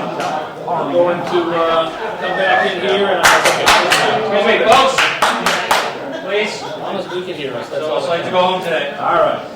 So, do I have a motion to open the public hearing for accessory dwelling unit bylaw, the town of Dalton, review of proposed ADU bylaw for all parties interested in proposed amendments to bring the bylaws into compliance with new state regulations from the Executive Office of Housing and Livable Communities. We have a motion with Don. Do we have a second? Second. All right, all in favor? Aye. Jared? Sorry, aye. That's good. Thank you very much. Okay. Yanko, would you take it away, please, for explaining what this bylaw is in front of us now? Sure. So this bylaw was, That's okay. That's all right. this bylaw was put into, we need to make a change to this bylaw because of the state guidelines that came out sometime in, I believe it was last fall. And the bylaws that you have before you, there is 2 drafts. There's draft 1 that was on 1/29/25 and draft 2 on 2/13/25. This is just for transparency. We're going to be going with the second, with draft number 2, which incorporates all the edits made by town council, which is also in front of you. This is the red line document. And the law that we have in front of us, the one that is labeled draft number 2, is ready for approval. It's been blessed by town council. All the edits have been made, and it is ready for public hearing and for the board to make a decision on. Excellent. Thank you very much. Do we have anyone from the community that has questions or comments in regards to what the state has done with the accessory dwelling unit bylaw right across the state? Tonight we're going to be in compliance with that basically adjusting our bylaws to be in compliance with what the state has required towns to do. So my opinion is fairly straightforward, but this is a public meeting for this purpose, so I don't know if there were any comments in regards to this particular topic. So what will happen is, once we approve this, it'll go to the town meeting and be on the warrant in May at the town meeting. And basically, it just changes our current ADU bylaw to align it with the state's. And it will also go before the select board as well. Yes. If they have to put it. Yeah. Greg? That's what I was gonna ask, is this, we're approving a bylaw for the planning board, but then it'll have to go to the town meeting to be approved. Right, it goes to the select board, and this is the bylaw we already have. Yeah. The state made a change in the law. Right. So we had to just bring ours in line with theirs. Okay, yeah, that's what I thought. And but it it'll was- go to the Select annual board. town meeting in May Yeah, to get voted on by the town. okay, yep, thank you. You're welcome. So I know we have people here for something after this, but as always want to make sure no one says, hey, I didn't know, I didn't get a chance to say anything about this. So does anybody have any comments here in person or online in regards to this ADU accessory dwelling unit bylaw? So I have a question. Yeah, could you state your name and address, please? Yes, my name is Amy Turnbull, and my address is 60 John Street. Hi, Amy. Hi. So first of all, as Zoom attendees, we don't know, unless we're familiar with what the state said we have to change, no one here will know what the changes are. So I was going to ask you, are you going to print this out and put it anywhere so that people can see it? That's my first question. It's available upon request to the town planner. I'm happy to email it to anyone that would like to see it. And then obviously, if we approve it this evening, it's obviously in the chain of command and moving forward within town as well as a document. We've been going through and making sure that our legal counsel was okay with this, hence the second draft of this here. And I will also ask the town clerk if it needs to be posted anywhere in the town hall, or how that process works. So. Does that answer question one, Amy? That's question one. I only have two. Okay, go ahead. So the other question is, so the EOHLC just came out with some guidelines, and they are not the final guidelines. And they're actually recommending that if towns haven't amended their bylaw yet, that they wait, because they have a number of suggestions. And I think it's worth pointing out that that's something we might want to consider, since we have some time until the town meeting, maybe next month. We could go over what some of those changes are. Some of them are more permissive suggestions, and a couple of them, one really surprised me, which was it allows modulars, and another one has to do with non-conforming structures. And that's my concern tonight, is if you have, there's a lot of non-conforming structures that could possibly be ADUs, but I pulled up a map of, well, just my area all the way up to maybe Curtis, and I see that a lot of garages are right on the lot line, or maybe a few feet from the lot line. So I wanted to ask you, if somebody who has a garage wants to build an ADU, my understanding is that they have to get a special permit. So my question is,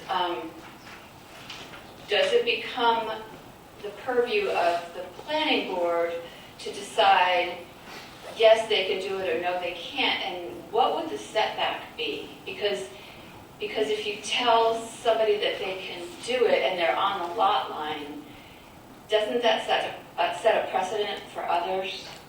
Amy, I have a question for you here that I just took a note right when you started speaking. What was the date of the document you were referring to that the state put out stating to maybe hold off if you haven't done the bylaw update yet? So the last thing that they printed, I think, was on January 29th, and I went on their site and it says we're going to have the model bylaw available in a few weeks. So I'm just wondering, I know you're holding off on deliberation for the first hearing. Maybe how long can you legally hold off on deliberations, number one? Well, we were done with the deliberations on this, and I think we're good with where we have it today. And if they come up with something that is not good in ours, we'll have to change it in the future. But to get it on the warrant for May, I think we need to move this forward tonight. And if I may, I sent the draft to town council as well as the guidelines with it, and he is aware of the situation. And, you know, he sent me back this, and he clearly was looking at the guidelines while making his decisions with the language and edits being put into draft number 2. So this has already been, I would say, addressed with town council and with the planning board. So I don't see a reason to hold off waiting on this, especially if we want to get it to the annual town meeting and conform with the housing bylaw. Okay. Okay. You know, these are bylaws. They get amended all the time. So, you know, we'll probably be back here next year. Yeah. So I wanted to ask that, but it's clear it's already been deliberated. So, thank you. Thank you, Amy. Any other comments? Yes, sir. Bill. Bill Racine, 878 South Street, Dalton. One of the things that has come to light, I suppose, when it comes to these ADUs, if we've looked into addressing public utilities, electric, water, gas, and sewer, and how those ADUs are going to impact our outflows and inflows from the town. Go ahead, right ahead. I have a letter from the, from the Board of Health. The Board of Health will be following Massachusetts state recommendation regarding septic and well water regulations. And as far as, I have not received comments back from sewer, fire, or the water district in regards to this matter. Just to follow up on that, as far as that, I believe all ADUs have to follow the Mass Building Code, and they're under the building inspectors. We did get a letter, I believe, from the sewer department, the water department. Everybody's got to worry about it, but these are just strictly ADUs, I believe, from 400 up to 900 square feet, or half the square footage of your house is what we're working on tonight. Hopefully that. Okay. Any other questions or comments? All right, seeing none, hearing none, do I have a motion to close? Yes, sir. Motion to close. We have a motion to close? Second. Second? Jared, all in favor? I just have a couple questions, only because I maybe can't see the draft too. Okay. I do see the draft that we have with, all I see are side comments, suggested edits from the legal counsel. I just don't see the copy where those edits have been put into play. Like for example, Jared, hold on, before you give examples, so the document I'm looking at is, at the top it says draft number 2 for public hearing, February 13th, 25. Do you have that document with you? I guess I was not given that one. I only have the draft that says draft 10/15/24 JM. Okay. I will share that right now with you, Jared. He'll send it over to you. I believe it was in a pile of emails from this past week. Sorry about that. Yeah, only because I'm trying to compare where like the comments from legal counsel were to what we Sure. made. No, I can understand why I'll that send that would over be to you clear. right now, actually. I can do that real fast.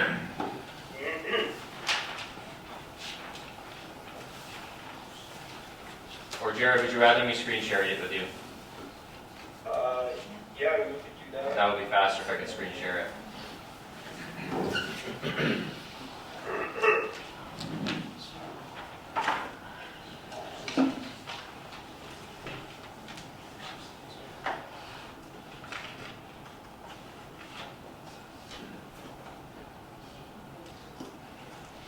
Because there were like 4 comments, 5 comments maybe. So here we go. This is, so what Jared, basically what happened with that, the sheet you're looking at is I took all those, the suggestions that town council made after speaking with them too on them, and just made them, accepted the changes to the draft. So the draft you're looking at, number 2, is one that has all of town council's edits, and it's written as town council believes it should be written. Where are you sharing that? Oh, sorry, I didn't share with you. Oh, I'm so sorry, Jared. All right. Share it with you? Sorry, I have the flu. Oh, you're good. There we go. So we'll move this here. So this is the draft we're using, and it's just, I took all the comments that were on the side that you're probably looking at with the scope from town council, and they were, I basically click the buttons on the side, type what I need to type, and make sure that the edits conform with the suggestions that the town council made. So this is the document that has been, you can say, legally blessed by town council and submitted.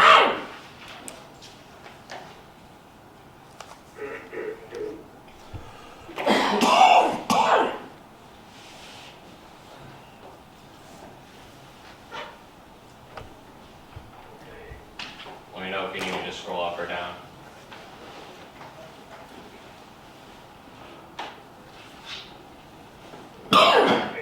There was that one section about non-conforming that was removed, right? Yep, you recommended it be removed. And then the redundant section that we agreed on also removed. And then,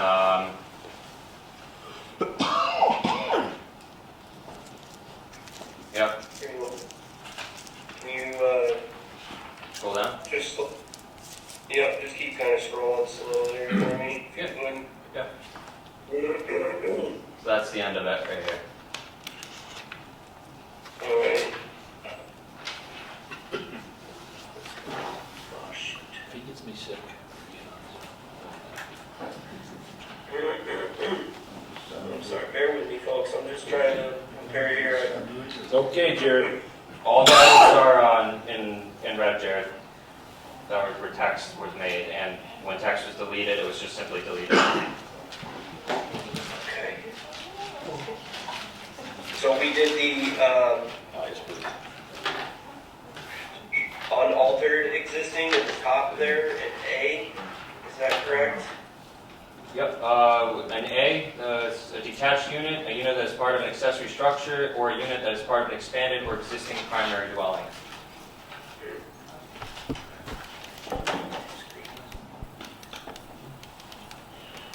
Yes. Just having some difficulties here.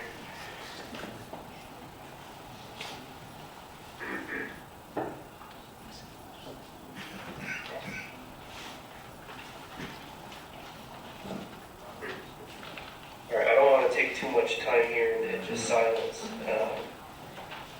Well, you have to, buddy, because we got a motion on the table, we're in the discussion phase, so you take all the time you need to be comfortable with it, because, there's no moving forward here with the vote unless you're comfortable with it, so take a few minutes, don't worry about all these people looking at you. Is it visible? Everybody block his picture. Good looking picture though, right? Yeah, oh, that's your stock one? Alright, so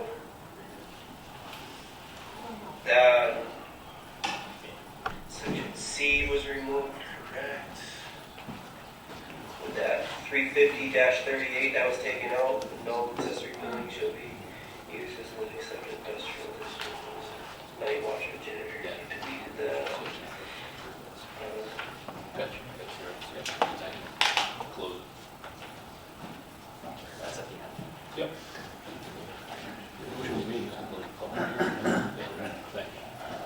Jared, can I help you out here? Is there any spots or something? I'm holding all the papers here, so. Let's see. So I just want to kind of go down the line with a couple things.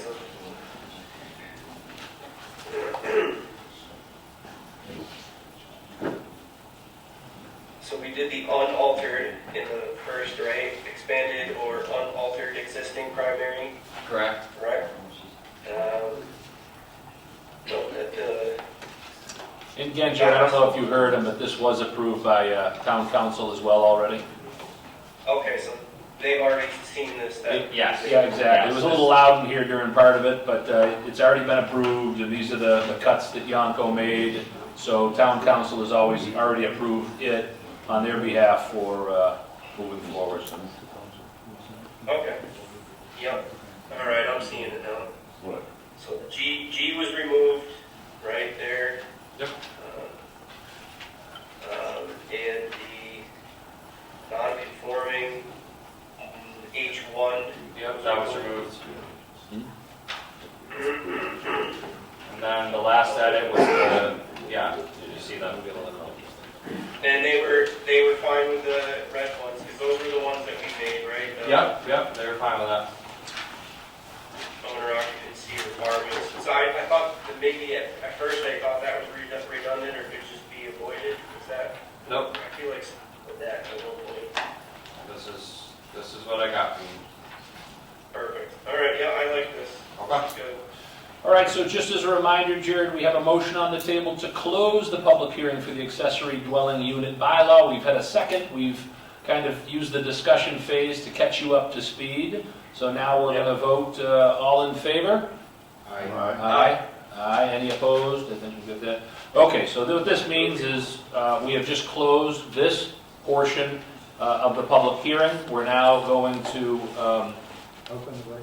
make a motion to open the regular meeting to continue to go through here. Do I have a motion to open the regular meeting? And a second by Robert. Beautiful. All in favor? Aye. Excellent. Thank you for bearing with me, everybody. What's that, Jared? Oh, you said Aye. delayed aye. Aye. Got it. Okay, so moving right along, we're looking to approve the regular meeting minutes for January 2025. Everybody has a copy of them. There was one thing, I wasn't there, but just going through it, I know for a fact under new business that Brian Cassell is not a lawyer, he is a surveyor. So that would be just one adjustment there, if you could, right in that second line of new business.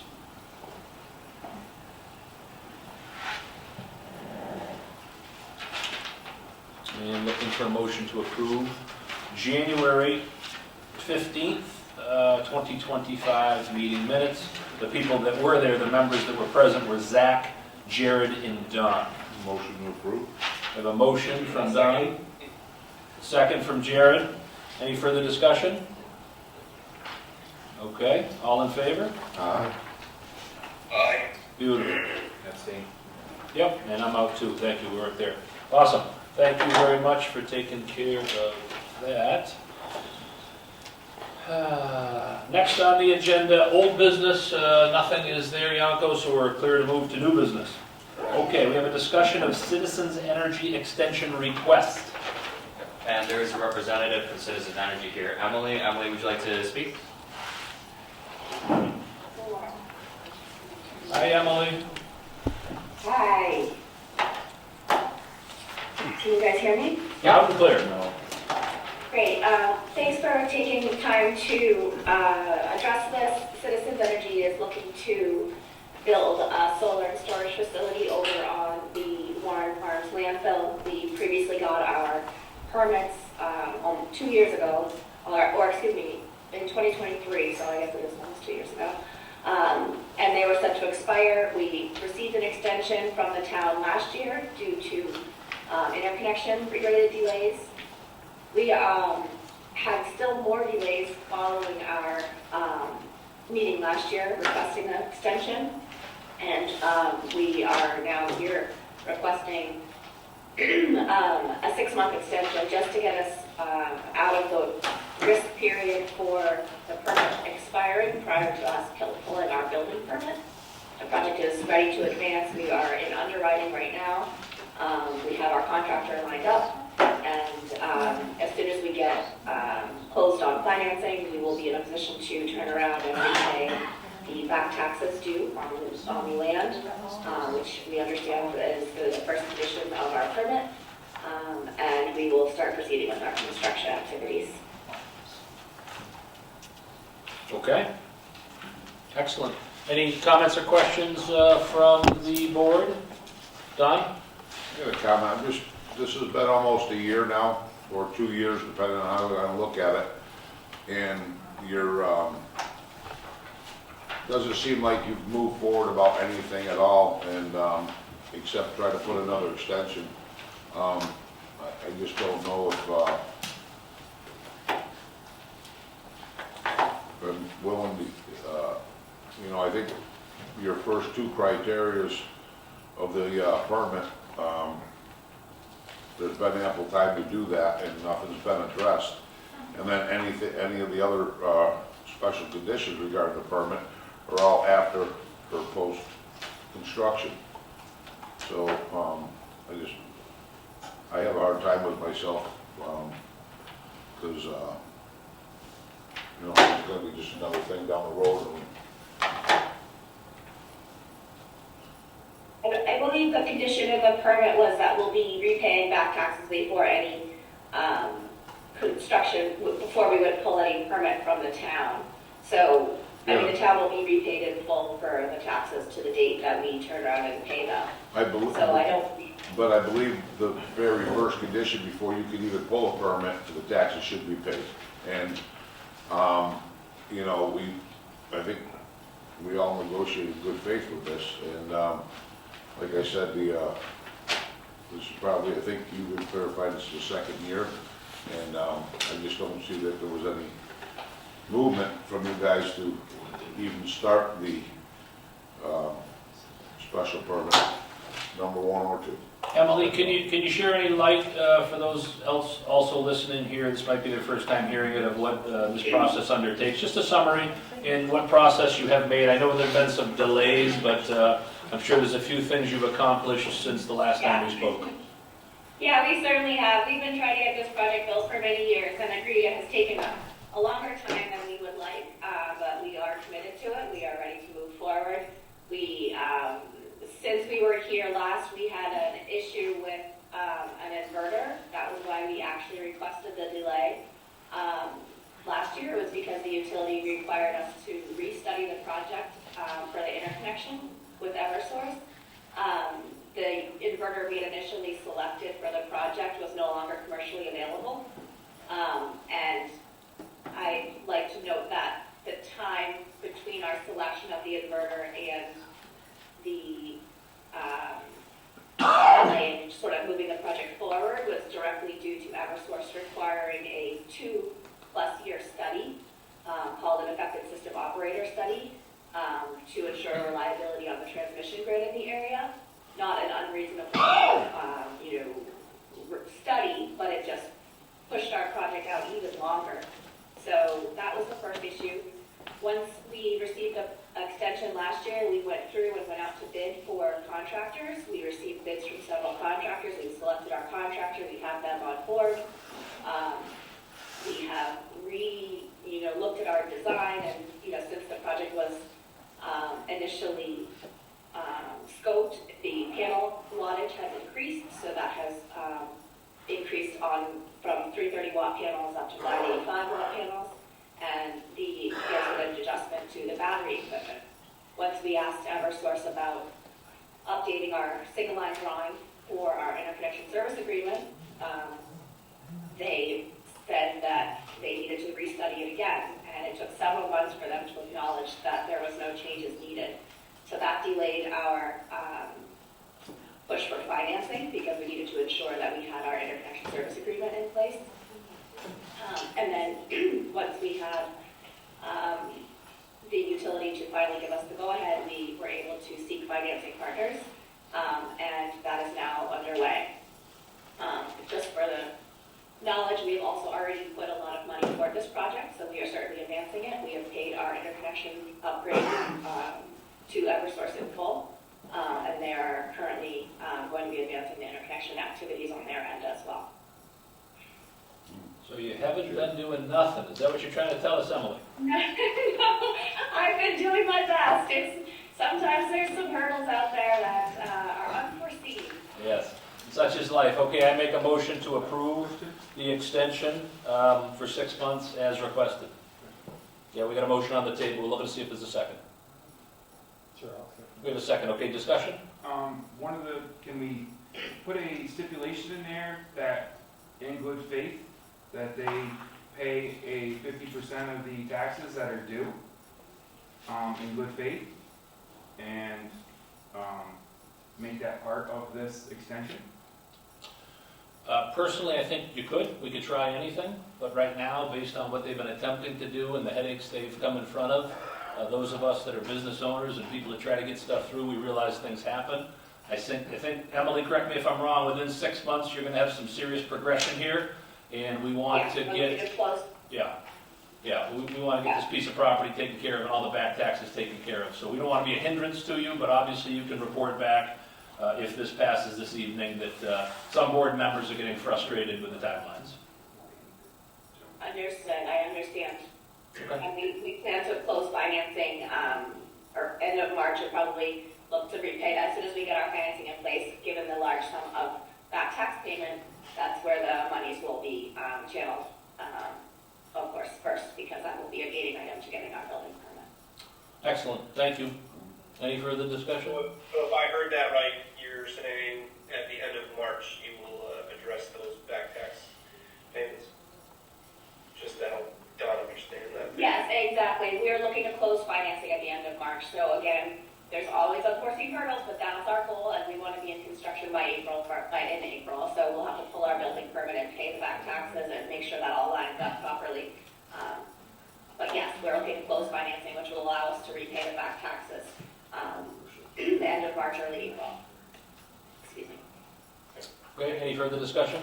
Yeah, I kind of agree with along the lines of Robert. It'd be nice to see a little skin in the game, but if they don't want to do that, they think they can be ready for construction in 3 months, so why don't we just extend it for 3 months instead of 6? Well, because I think, Emily, correct me if I'm wrong, you know what else you're looking at to do. In 6 months, you're not pushing it out a year. You could be asking for a year, I'm sure, very easily. And 6 months came for what purpose? Why did you choose 6 months in the extension? We just wanted to make sure that if we hit any hurdles in financing, 3 months felt a little bit tight. I want to make sure that if there's any delays in closing for our tax equity or our debt and long-term construction financing, we'll be in good shape and we'll be back before you requesting another couple months due to hurdles in the financing process, which can happen. Yep. I think in my opinion, it kind of sounds like that's in line with the request, actually, right? Because you're saying you won't be pulling permits for construction until 6 months. However, you'll be paying in possibly 3. Am I understanding that right? No, we're requesting an extension on the expiration of the, let me get my language correct here, let me pull up my, on the construction start date that's listed in the approval. The construction start date is set to expire April 10, 2025, so we were looking to extend that so that for 6 months to ensure that the building permit would be able to be obtained. We also haven't pulled a building permit in the town of Dalton, and we want to make sure that there's no delay in that process as well. That would put our permit at risk of expiring during the obtaining of building permit. So we're looking to start our construction as soon as financing closes, which will be early April. This is what we expect. So we won't be waiting 6 months to pull a building permit. Right. But I guess what I was getting at is in good faith there, in the same sense, though, you were still going to address the back taxes prior to construction, which would all fall within this 6 months. But in best case scenario 3, like you're saying, but obviously you're going to put the first one, the money first to satisfy that request, right? That's a condition of the permit. The first condition of the permit is very clear that we need to repay the back taxes prior to getting building permit. I see no issue with that. Yeah, I think it's reasonable as well. Any further discussion? Just have one more thing. If we are going to extend this for 6 months, if they haven't fulfilled their end of the can we just put, condition if it, after 6 months, that they would have to revert their lease back to us, their easement back to us, the town? I'm not willing to do that in my motion. I think under good faith here, I think it's fine for 6 months. If they need another extension, they obviously know not everybody on the board is just passing this quickly. And I think at that point, we can have further discussions. I think it's going to be a great thing for the town, back taxes, everything, that land taken care of, and they need a little bit more time. I believe it's reasonable, hence the reason I made the motion. Any other comments? Okay, all in favor? Aye. Jared?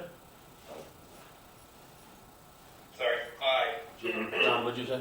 Okay. Anyone opposed? Opposed. Okay, that's fine, just document that there. Motion passes. Emily, thank you very much. We appreciate your time and hanging in there for our wild party here tonight, Bill.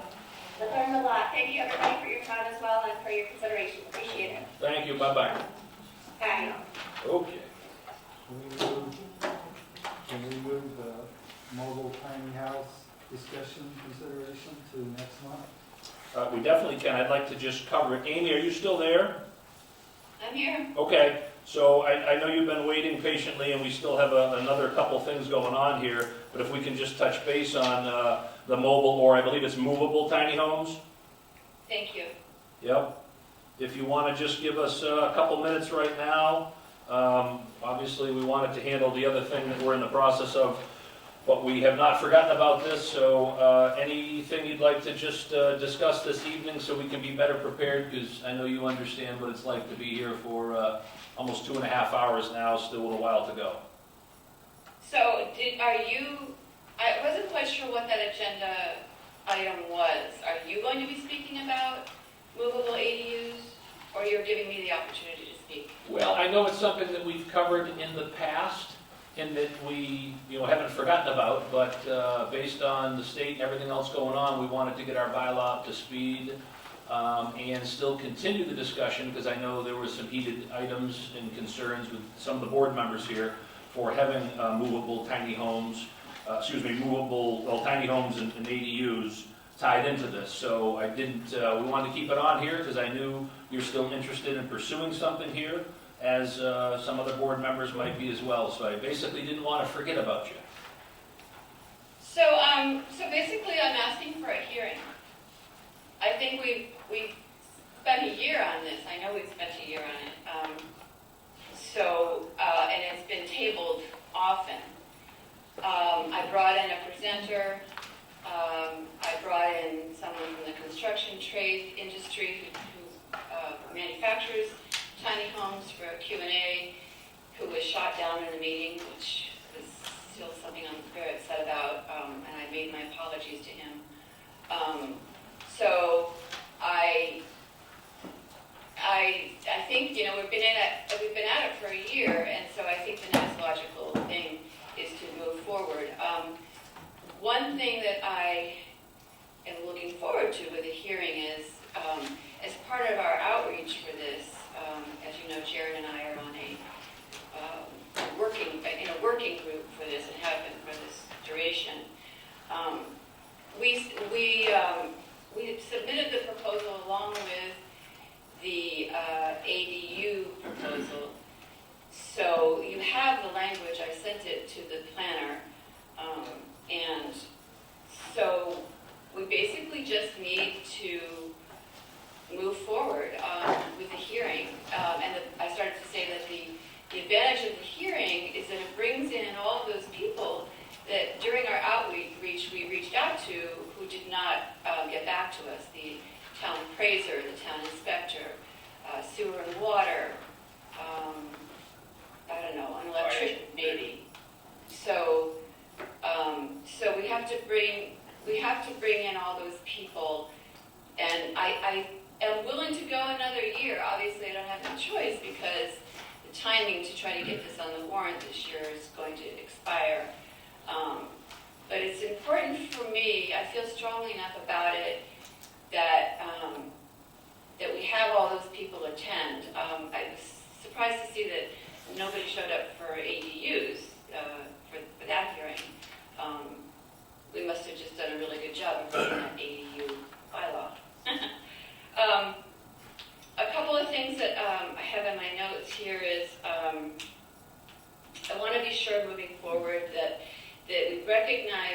the ADU bylaw amendment. Actually, it's a separate bylaw. Let me just go back. The movable ADU is, we decided it's going to be a separate bylaw that doesn't sort of infringe on the ADU bylaw. And because we're going to be vetting it through the town services, it could, it gives them an opportunity to do things like add more insulation and say, what they want to do as far as whether they want it as a special permit or that kind of thing. So I want it to be recognized as a proposal, and I want it to be referred to as movable ADUs because, as you can see tonight, it was on the agenda as mobile, which happens a lot. Yes, movable tiny houses are mobile. I want everyone to recognize that the unit that sits on the chassis is practically compliant with state code. Not 100%, that's why we still use ANSI, but you can put ANSI together with building codes for the state, and once you say that in the bylaw, then it becomes legal, essentially. It's just whatever we can agree to. Amy, can I just ask one question, then make one statement and see if that will be good for this evening? So the first question I have, and we haven't had this discussion, you and I one-on-one, I don't think it's come up in previous meetings. Are you in contact with any townspeople that have a palate for this? They're actually interested in this at all? I know you are, but have you had conversations with other people in the town to kind of judge the temperature? I've got a Facebook group going. I had a meeting with some folks. I think at this point in time, people are just not aware of it. So I'm willing in this year or so to do more outreach. We could maybe do a charrette. I'm not sure if you're familiar with that. I have a planning background, so that's a thing where you actually publicize it and people come to it, maybe at the senior center, and it's an educational thing, and it talks about what movable ADUs would do for the town. So basically, our master plan has... I'm sorry to interrupt, but just one thing here. That was my question. And then my statement is, if I give you a call after the meeting, not tonight, but between now and in the near future here, to just chat with you, discuss what we can get on the agenda for something that will help move this forward one way or another, whether the townspeople agree with it or not, would that be satisfactory to you? Well, do you mean move it towards a hearing? Yeah, I mean, I'll give you a call. We can talk offline about exactly what you're looking for here. We can get it on the agenda, scheduled accordingly, and then we can time it accordingly if you want to have one of those gatherings, because I believe you're going to need support for this. We can go through the motions if all the board members would agree to it, which I know some of them don't, if we even get to that point. But if we do, and then the townspeople have to vote on it, and you need to get their support as well. So I'm happy to have a discussion with you. I know you've been working with Jared, but I think a phone call with you and I, we can kind of get back on track to where we're at, what you're looking for, and keep moving forward. So I'm not interested in having any more discussions per se. I would really like to move it forward to a public hearing so that I can bring in all those people who didn't initially respond, the ones that I listed, including the tax appraiser and that, because we cannot move forward until we hear from those people. So if all of those people want to come to something, then I'm fine with that. So let me ask you a question. How do you think you're going to get all the people from the town on those departments to show up at a planning board meeting? Is that what you're talking about, another public hearing? Well, a hearing, I mean, I would have, maybe I'm still learning as I go, so I would have thought that a hearing would bring them out. Because if it's going to be something that's, in discussion that's going to move forward, possibly to a warrant, it's definitely in the best interest of the building inspector and all those other folks to weigh in so that we can make some progress. This is a new model of housing, but I started to say that in our master plan, we have goals that address this. Specifically, the goal that asks for a variety of housing options with a nod toward their own homes. We really think that the ADU is going to be the end-all for housing, but it's really, in my opinion, a bunch of hype, because there's a lot of potholes with ADUs, namely cost, financing, appraisals, and setbacks. With movable ADUs, I think the biggest thing that it's got going for it is the cost. So for half the price of a conventional ADU, you could put an ADU, an income-earning unit on your property and start earning money right away. So I think it's been talked about ad nauseum, and I really am asking for a hearing. If I may. Hey, Jared, hold on one moment, please. Yanko's here. He just raised his hand. Go ahead, Yanko. Okay, so I need to explain a few things. First of all, the master plan is not a blueprint for the town. It is something that has to be done every so often, and it is an ideal outlook on the town. Just because something is in there, I agree that steps in there have to be addressed, but please also understand that it's not the be-all, end-all, and not the Bible to the town of Dalton. Second, for the hearing, hearings need to be advertised in the Berkshire Eagle. There's several other processes which I am frankly not aware of, but I know that the advertisement for it is a big component, and if we don't do that, it will not be a legal hearing. This is going to be at the expense of the town. Ergo, I need to do my research on this to find out what it takes to schedule a public hearing. You cannot simply just get a public hearing at the request of the board. That's not how public hearings work. So I would have to advertise this first. There has to be approval from the board. There's a lot of steps that need to come before getting a hearing. So it's really not as simple as just asking for a hearing. And with regards to having towns people come, the public, of course, is more than welcome to come, but you cannot make various town officials attend these meetings. You can request them to the moon and back, but you cannot force people to come to these meetings. So I can get letters. That's why I have letters from some officials because they're unable to attend. Some officials are here. Brian Duvall's in the front row. I can't make everyone come to the thing. So having a hearing like that is you can want to have it, but I don't think it would be a realistic expectation to have all those people attend that hearing. They would likely submit their opinions prior to that hearing. They would be read in as opinions. But back to the original point, getting a public hearing requires a lot more than just asking the board for a hearing. If I may. Yeah, Jared. So I think, following up the procedures we've done in the past, I think it really does lie up to us at this stage as the planning board. We can kind of read through it, and if there are discussions that we need to have, questions and oppositions and this and that. But ultimately, I think what Amy is trying to achieve there is that maybe we come to an agreement or not and move this forward in some sort of direction that would include the possibility of a public hearing if we were to all agree to do so, just as we did with the changes we were just making on the accessory dwelling unit bylaw.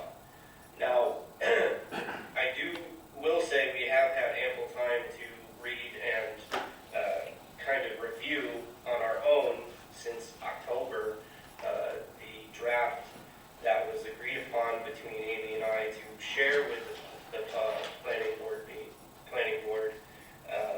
And I think most of it's pretty reasonable. There can be things that some might want to change or this or that or address.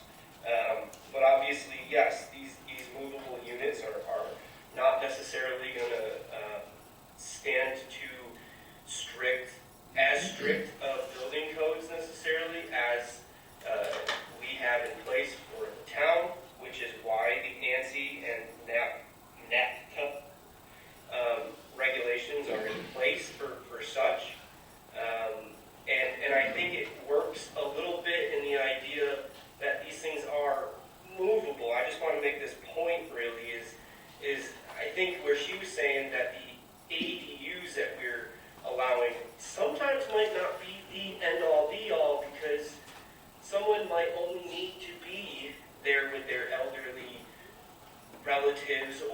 whatever for maybe just a couple years, and life changes, and it's a little easier to remove that movable ADU from a site and go to Arizona with it, or Florida with it for the rest of their lives, or for a few years if they get a different job somewhere. Like if you were a national park servant, right, you could end up wanting to go live and work in Yosemite and bring your movable tiny house to Yosemite after living with your grandparents who may have just died, right? I have a friend whose mom just died of brain cancer the other day, and he wasn't expecting it to just go like that. But if you're gonna live in an ADU like he did in his home with her, you know, he now no longer needs that. So he has the option to leave. And I think movable dwellings are potential to fit that niche, okay?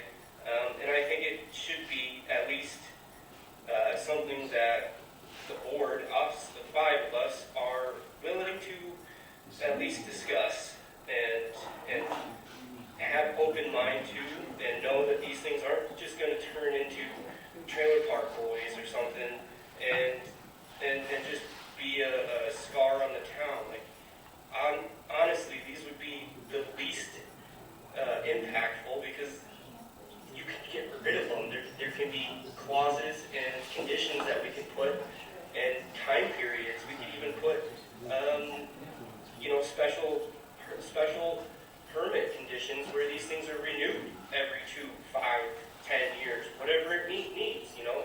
I understand that wheels dry rot, okay? Like, I had an RV for many years. It sits in a parking lot or sits in a driveway, the tires will dry rot. Jared, I'm gonna hold you up there just for a minute, buddy. Robert, go ahead. I just want to make one point.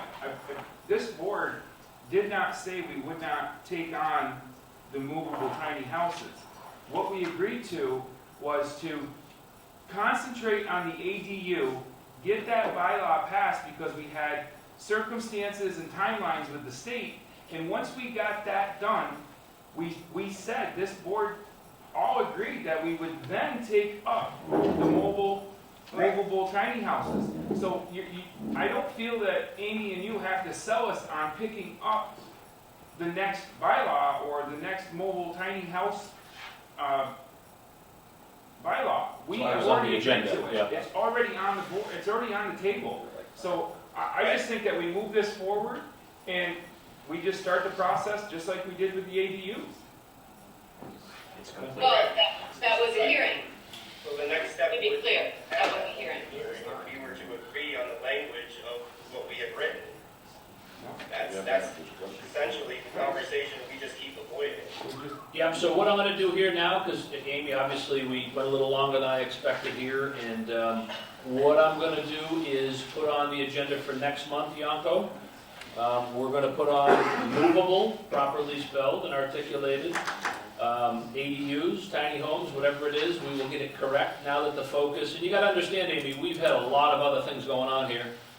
We had a packed room here this evening, you probably saw everybody there, and we're working through triaging and working through different things that come up in front of us. So that's part of the reason it's on the agenda for tonight, and I'm happy to put it on. What was the item name, sorry? Movable. Yeah, Yeah. movable tiny homes. ADU. Movable Movable ADUs. Correct, Amy? Right, Yeah. and it's gonna be a hearing. Oh, no, No, it's not. we'll go over after this meeting what the process has to be for a hearing.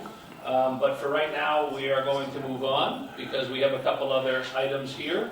And I think we've heard from a couple board members that want to continue to move forward with this in the proper route. So thank you for hanging in there with us this evening. Did you have any other Well, I'm comments? still not clear about what the It's not agenda going to be a action hearing. is going to be. It's not going to be a hearing. Yeah, and we'll go over after the meeting. We can give you the process of what needs to happen for there to be a public hearing. Thank you. You're welcome very much. Thank you for your patience. I do appreciate it. Okay, moving right along to the BCC permit clerical error and further action. Go ahead, Yanko, please take it away. Sure. Okay. residents have probably heard, and this has been discussed at Board of Health meetings, there's a concern with Berkshire Concrete's permit, and the excavation going on parcel 105-16, which is right behind several residential property. Can't remember the street right off the top of my head.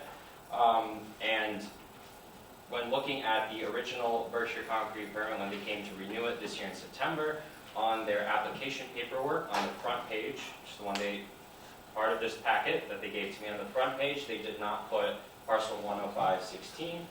However, in their site plan map, they did have that, which we all looked at. We all saw the 2022 gravel removal area. We all went over the site plans. So they, on their end, whatever the reasoning was, they did not put that parcel number on there, which is why the abutters were not notified who are next to that parcel, who have been receiving, having issues with the dust. So I don't know if there's a Berkshire Concrete representative here to speak today. I've asked them to be here, but I basically asked Berkshire Concrete to, and at the advice of Town Council, to reapply for this permit and under this parcel, and then have a public hearing on the matter in which all these concerns regarding dust, their mitigation efforts, and things like that can be addressed. And also, Brian is here. Brian, that is an email you sent to Sean. Can I read that? Is that all right with you? It's an email from Brian Duvall speaking with... That's a building inspector and enforcement officer for those of you guys that don't know from the town of Dalton. Okay. Sean, it was nice speaking with you. As I've stated, my role in this is... Please silence the cell phone. As I've stated, my role in this is the town zoning enforcement officer who is in charge of enforcing the special permit conditions for earth removal. Where we stand now is there was a clerical error in the permit granted to Berkshire Gravel, where the parcel that they were working on causing this problem was shown on their approved map but not listed on their application or permit. They have been instructed that they must cease any earthen removal from this parcel until they correct the permit, which will be next month if they can get their application in soon. At the time, they should be able to inform the board on what their proposed solutions would be to mitigate any more dust from leaving that site. If a rep from DEP wishes to attend the meeting to give suggestions to the board for such things as air quality monitoring, that would be a big help. There's a planning board meeting held tomorrow starting at 7. I'm sure you can feel free to reach out with any questions you may have. If you want to reach out to the planning board, it may be through the town planner and myself, Brian Duvall. So I don't know if you want to add anything more to that, but there's no work going on the property, correct? Yeah, I talked to the rep, Brian Duvall. I had talked to Trevor, the rep for the Berkshire Concrete, and I did tell him that until this gets corrected, that there should be no earth and removal activities going on until they can correct their permit. This time of year they weren't doing any work, but he said they would like to have the option to do something, but until they get the permit corrected, that they have to. Can't hear you. Stand up, speak. Thank you. You move closer, there's more open seats in the front now. Face this way. I had spoken to the representative of Berkshire Concrete and said, I informed him that there was an error in the permit, and that until it was corrected with the new permit, that there should be no earth removal activities on that parcel. And left it at that. So told them they need to put a new application in. So hopefully they're going to do that quick. They will be. They're already in touch with them. Yeah, he said they'd get right on it, and they weren't working on it actively right now. Anyways, this time of year with the weather, so. Will the new permit specify the concerns of the neighborhood as it pertains to dust? Well, it's actually, it's sand. I'm sorry, who are you? Ron Griffin, 33 Florence Street. Beautiful, thank you. Dalton, Massachusetts.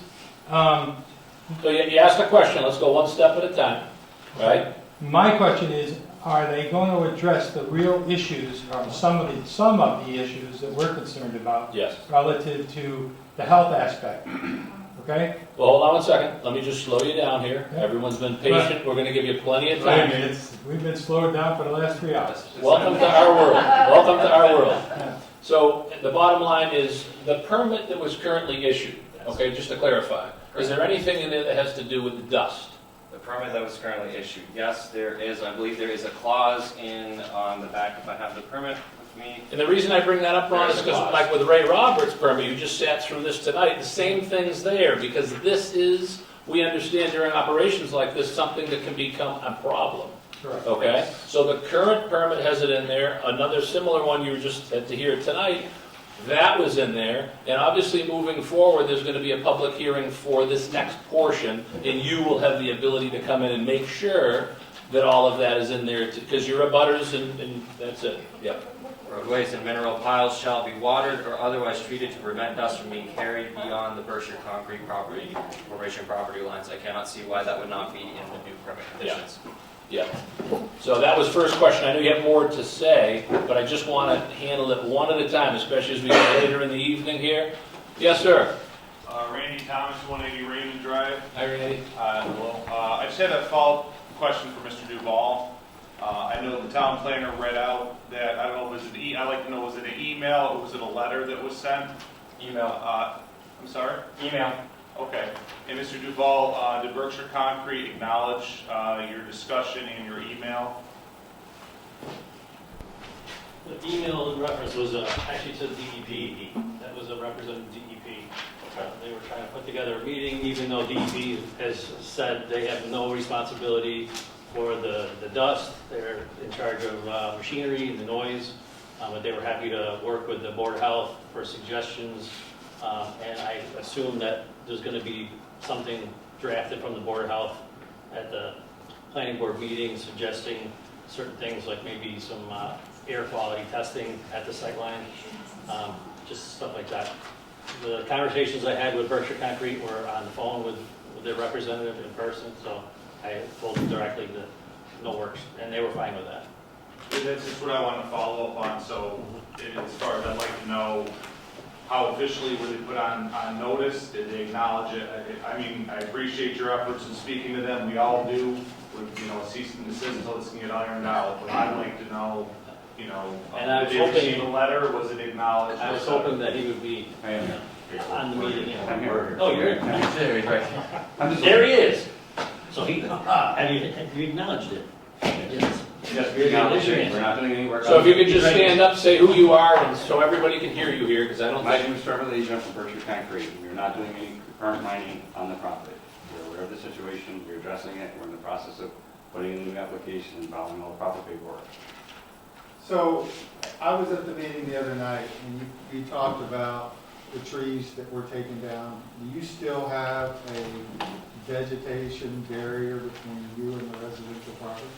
Yeah, so it's mostly vegetated. There's one little area that we're looking at that's kind of open to one of the neighbors. Part of our mitigation plan we've been talking about. Okay. Possibly. So do you know why there was so much dust on these properties? I mean, it's obviously from... Yeah, this year was it was kind of a drought year, unfortunately. So now, when you're mining the sand at this location, Correct. so what are you doing when you're mining? You're just putting it in trucks and taking it out? So in the back section of the property, we pull material out of there, we bring it over to the plant and process it over to the plant, which is on the other side of the property.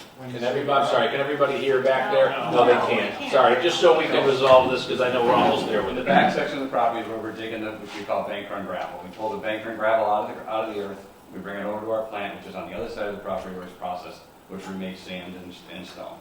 So the dust comes from when, or the stuff that gets in the air comes from when you mine it, take it out, We take it out of the ground, Out not of from the the ground. processing part, but yes, that's what we and believe. then you take it over to the processing area. Does that create any dust? No. Okay. So you're putting a plan in place so that they don't get dust flying across the That is correct. We're working. vegetated area and onto the properties? Okay, and we'll see that at the when you submit the permit? Absolutely. Any other questions? Yes, sir. Tom Powers, 38 Raymond Drive. Last week, we sat through a health board meeting. Last night, I sat through a conservation commission meeting, and tonight we're here with the planning board. Right. My question is, who in Dalton is in charge of air quality and contamination that's floating around? Board of Health. Do we have anybody in the town that takes care of that? It's the Department of Health. Yeah. They said they didn't. Okay. Conservation said they don't have anything to do with it. It's The only Department of water. Health is taking the lead, on this. I will have, and the town will have answers for you on the testing and a process that has to be set and move forward. Will that, excuse me, Ron Griffin, will that be a written process? Will that be included on whatever document is created to create the relationship with Berkshire Concrete? I believe. And who will monitor it? I believe that will all come out next week, and it will be written down, the process that's going to happen. And everybody, it'll be posted, or I know there's an email, and I've talked to everybody here before at a couple other meetings, and I said that I would talk and coordinate with Lisa Pugh to get the word out once the process. I understand you guys are very frustrated, but the town is trying to do, the Board of Health, Brian here himself, the town administrator, everybody is trying to make sure that the process that everybody's trying to come up with is everybody's on the same frame of mind, and how this is going to proceed forward, and who's going to be the lead, and who's going to take responsibility for oversight. All these things are going to be, help me out here, going to be settled the first of next week. I promise you that. There is a meeting, and it's all going to be discussed. And then it will be put on paper, and that will be shared with everybody here through Lisa, because that's the main information that I have for contacting everybody, because she has everybody's email, and I felt it was way easier to contact one person in your group than trying for me to get everybody's email. And Rob, just in case there's anybody here that doesn't know your position, obviously you're on the planning board. I'm on the planning board. I'm also your newest Dalton Select Board member. I have been at every meeting. I have been called. I've answered my phone, and I have answered every email that I've received from any one of you that have called. And I promise you, I am on this. And this is I understand that this is a big issue for you guys, and I feel it's a big issue, and I want to help resolve it. But it can't be just overnight and we come up with a process of doing this. And we're all trying to make sure that all the legalities and all the steps and all the information that we're collecting to move forward is the correct path. And that is very, very important. And the biggest thing that I see that's helping us is Brian has stopped BCC from doing any work. They have agreed to not do any work. They have, just for everybody's understanding, BCC has not ducked away from any of their responsibilities, and they've answered their phone and they've answered their emails to all of us that have contacted them. So I think that's a huge thing. But next week we will have a process, and we will tell you the steps that are going to be taken, and we'll move it forward from there, and we'll keep you in the loop. Excuse me one second. Don, do you want to say something? I just want to try to address something here, and maybe it'll help you guys understand. I think it was back in September, this permit actually came to us on a renewal. I believe it was in September. I believe member of the planning board, Jared, and myself had walked the property in October. I believe it was like October 26th. Every time that we've ever done anything with these people, they've always helped. Everything's always set. There's never been a problem. And I've just learned about this problem about 5 o'clock in the morning with my wife with coffee when it made the papers. But in October, we walked the site. We had a couple conditions that we wanted you guys to take care of. It was all done. We approved that, I believe, in November's meeting. This permit, and this is the first that this board has ever heard about this, was last week. So, and I understand there's been conversations or newspaper articles that you guys have been dealing with this since September, and I'm unaware of it, but I can assure you that, you know, if we're on this and we're gonna move forward, and they will work with us on this, and their permit and where they were digging, it was, I guess, a mistake, but they didn't have.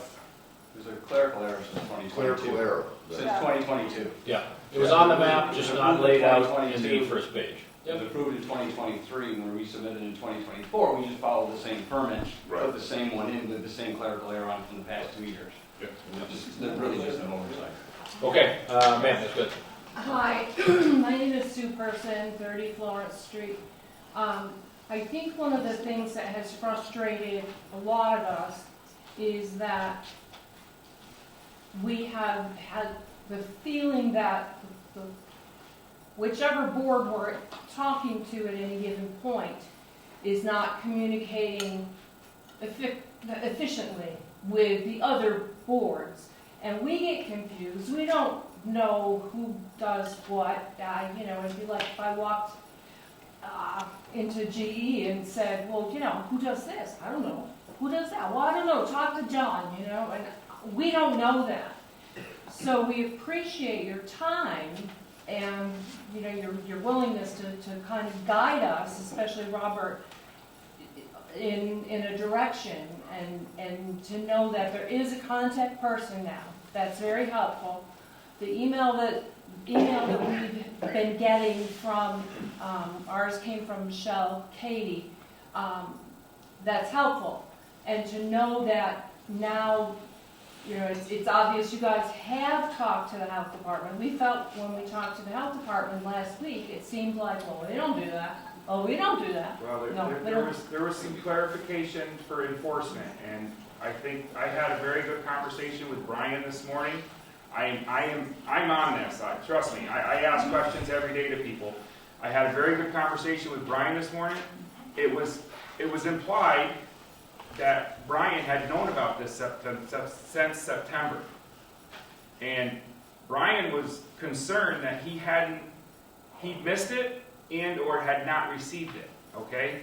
He went back to his computer because he was like, Robert, if I'd have gotten it, I'd have had action. I would have done something. So he today took the time to have his computer searched in the spam and all that. Brian has not received any emails until last week, correct? Neither is this board. And neither is this board. So what I'm saying is I'm in the hunt right the moment with Lisa to find out who received the emails, because somewhere along the line it didn't get to where we thought it should have gotten to, or when you guys first came, we were all looking at each other saying, who got the email?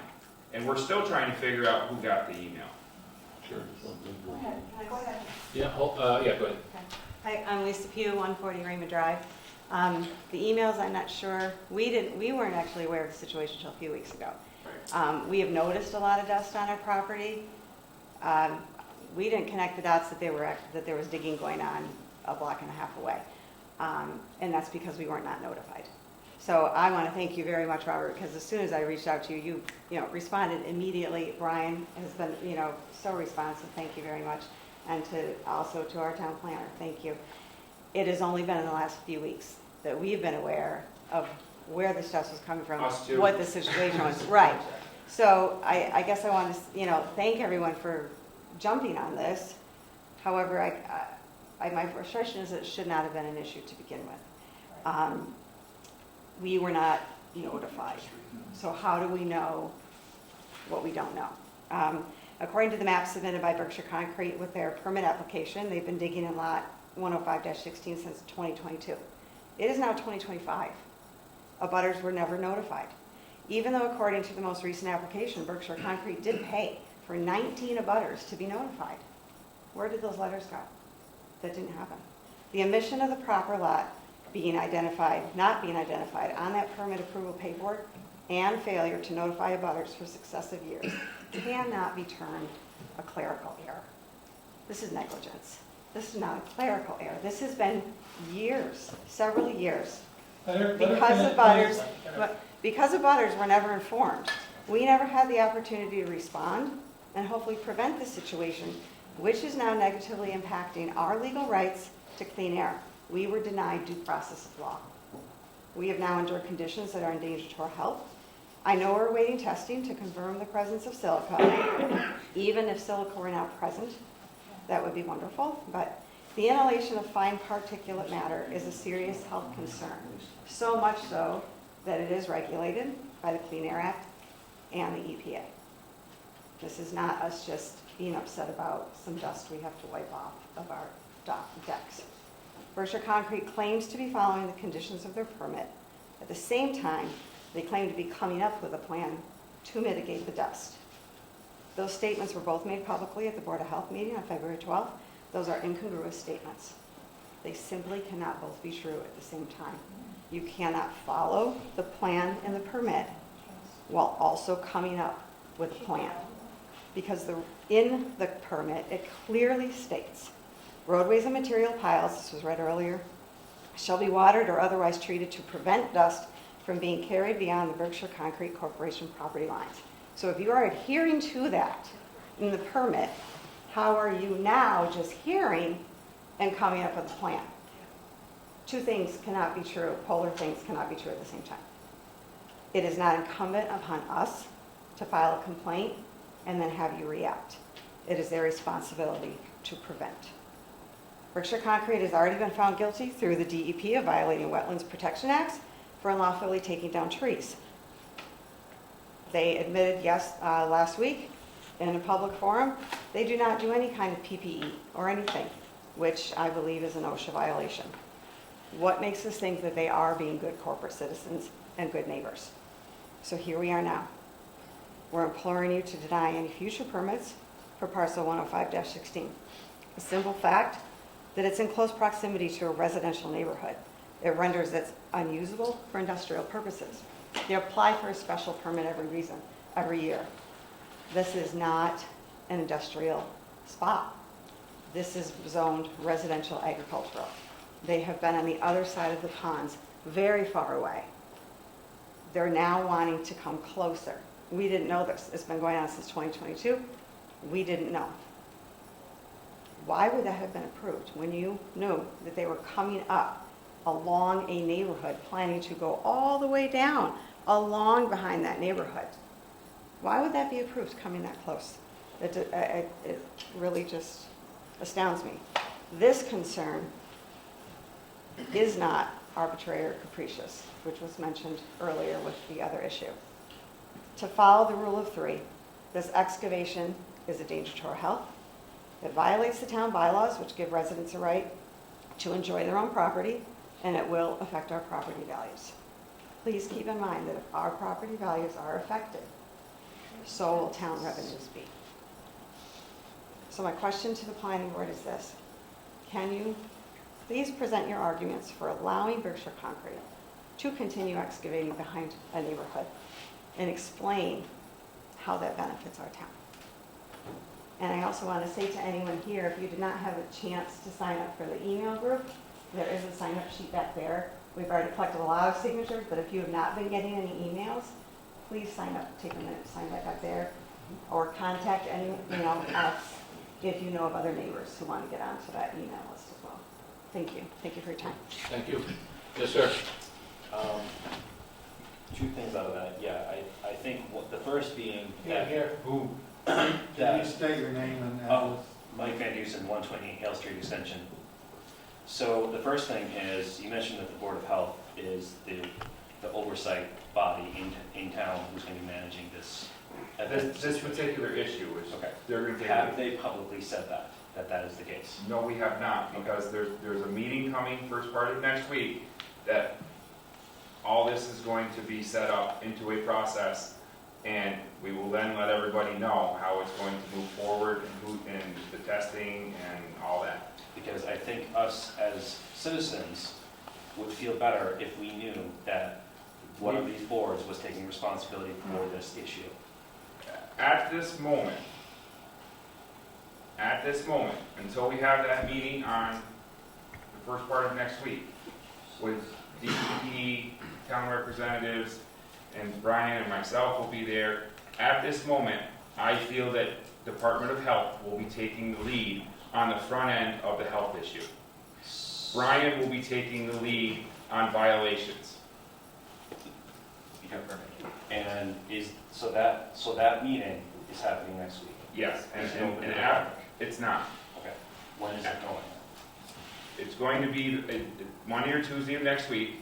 We haven't got a time date, but after that meeting, and once it's set, who is where and whose responsibilities what, and how the testing is going to be done, That is one of the biggest sets that we have. We need to make sure that there's a set standard on how this test is going to be done and who's going to do it, so there's clarity, and nobody in this room can come back and say, hey, how do you know that was the right spot? We're looking in, and we have already reached out to 3 engineering companies that test soils and do monitoring and getting quotes.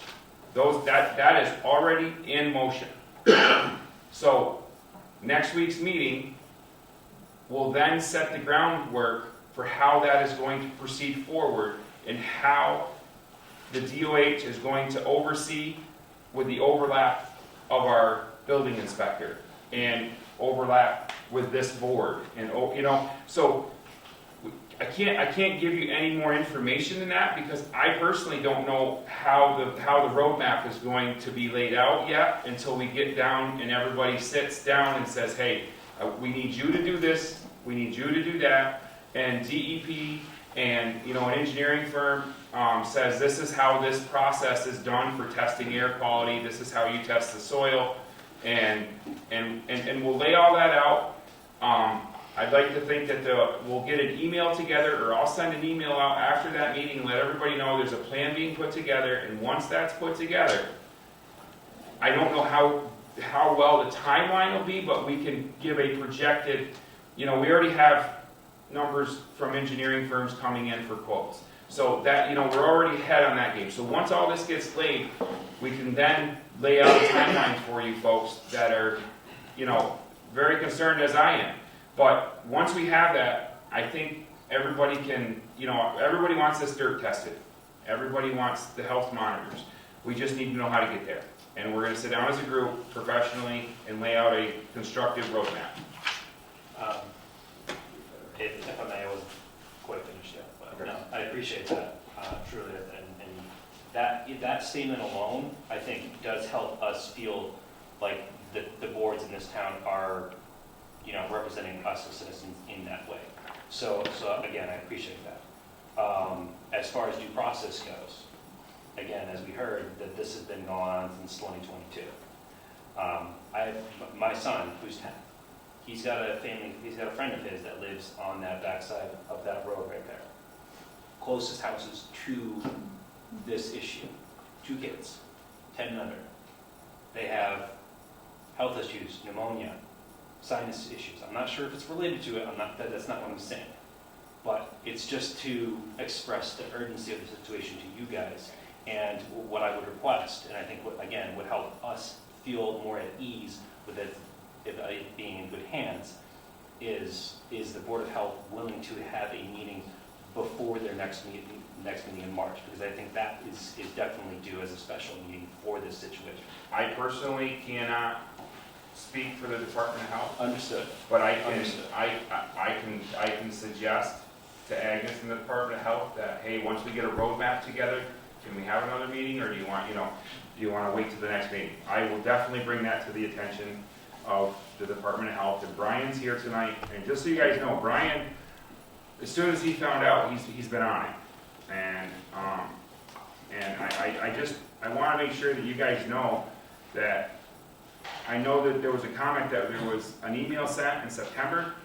I'm still trying to find out who sent it and who got it, and because somebody dropped the ball. And we understand that, and I'll apologize as a selectman. I feel bad. I wasn't a selectman in September, but I'll apologize on behalf of, hey, ball got dropped. But I'm here. I'm going to help you move this forward, and Brian's here too. So I don't know what else I don't know what else to say until after we meet next week. Yes, ma'am. Okay, thank you. Lynn Griffin, 33 Florence Street. Some of what I'm saying is probably a repeat of things that you've heard, but I think we need to hear it, and we need to be upset. Who has the authority to protect the health of our community?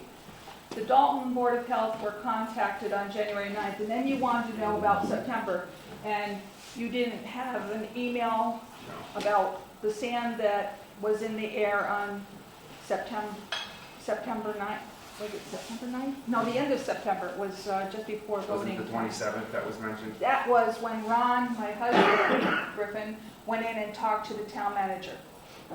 So it was a verbal conversation, face to face. There's no email. Okay. Who has the authority to protect us? The Board of Health. Board of Health contacted Mass DEP on January 15th. DEP visited the neighborhood, took a sand sample. According to the Mass DEP, the Board of Health has the authority under C.111S31 to act if they determine the condition is impairing public comfort. So they do have some power. The DEP couldn't do anything to stop Berkshire Concrete because the DEP didn't issue the special permit. The planning board did. But the DEP will help with the remediation. Conservation Commission, if you went to the meeting last week, you know that I reminded them that according to the Dalton Bylaw 350-61, earth removal, Section C, requirements number 7, provisions as deemed necessary by the Conservation Commission shall be made for safe drainage of water and for the prevention of wind or water erosion carrying materials onto adjoining properties. Never did it. They didn't even know they could. Planning Board, on February 11th, Brian Duval said that a clerical error has occurred. The error is lot 105-16, not listed on the application or special permit, but all plans submitted to the board were approved show that the new digging area on the map. And this is the new digging area, and there was a map that was included with the application. Brian Duval, the building commissioner, the planning board has no jurisdiction over health or environment. Thus, we are only able to address the clerical error and craft the subsequent conditions imposed on the new permit. The new permit will follow the normal planning board application process, including the notification of abutters and public hearing. Let's hope. Then on February 13th, DEP Regional Director Michael Gorski said Berkshire Concrete violated the special permit, which has just been nixed on condition 11 on page 4. All reasonable efforts, including roadway graveling and periodic watering, shall be implemented to reduce dust emissions at the Berkshire Concrete operations site. So that's from the DEP head. Also on the special permit on page 5, number 5, roadways and materials shall be watered or otherwise treated to prevent dust from being carried beyond the Berkshire Concrete property lines. Was that done? No. According to the Dalton Bylaw 350-61, earth removal. All removal of earth materials such as clay, sand, gravel, or rock from land not in public use anywhere in the town is hereby prohibited unless done in strict compliance with a special permit granted by the planning board. Okay, under C, requirements in this bylaw, the permit shall contain the following: names and addresses of all abutters. How are we finding this out and you people didn't do it? I don't understand that. Including those across any street or way. And according to the permit, abutter letters, 19 of them were never issued. They were. And number 6, did you get one? I issued them myself, and to the parcels in their application, the abutters absolutely received letters, and I have records and documentation for Okay. both years. What's the definition of a butter in An this abutter. particular application? And anybody within 300 feet of the application, so the application for those parcels that they listed, which are the clerical error, we're not talking about that parcel.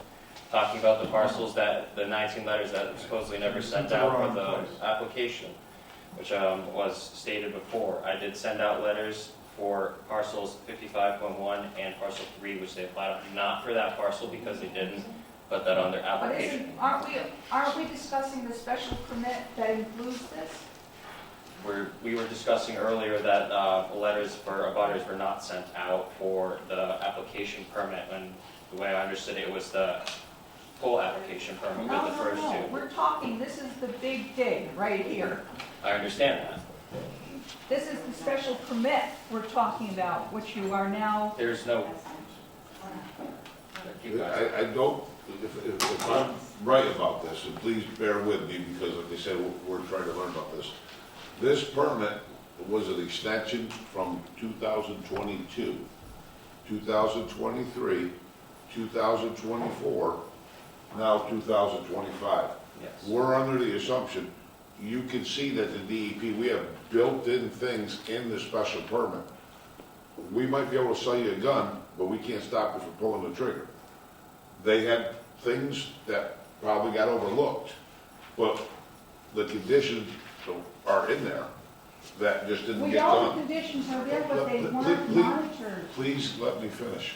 I okay? was talking first. No, I'm just saying, in all these years, we're just finding out about this. We have, every year, we have an open meeting for if any abutters have a problem.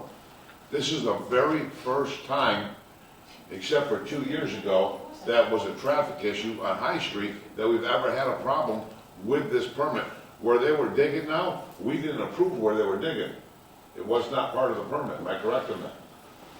So, the That's reason, yes. the reason I May I see, finish talking? Yeah, hold on, let her finish reading, please, please, go ahead, yeah. Okay.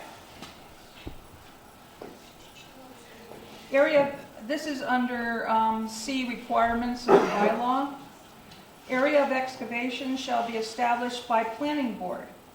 So the planning board establishes where they're going to excavate?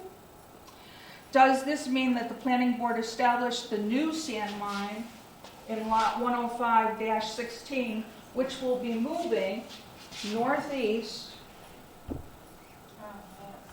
right above, oh, sorry, further, right above Raymond Drive, over the next 10 to 15 years? So did the planning board establish that? That's what it says in the bylaws. Number 7, provisions as deemed necessary by the Conservation Commission shall be made for the safe drainage of water and for the prevention of wind or water erosion carrying materials onto adjoining properties. Was that followed? No. Okay, under D, conditions, safeguards, and limitations. Before granting a permit, the planning board shall give due consideration to the location of the proposed earth removal, to the general character of the neighborhood surrounding each location, and to the general safety of the public on the public ways and vicinity. Was that done? No. 2, the planning board may set conditions including, but not limited to, screening necessary to shield the operations from adjoining properties and public ways. Was that done? No. Our town failed to protect us, even though many safeguards are in place. There are safeguards in the bylaws. There are safeguards in the special permit. Were they followed? No. My property, as well as my neighbors, was, thirsty. My property, as well as my neighbors, was covered with an unseemly amount of sand January 6th through 8th, 2025.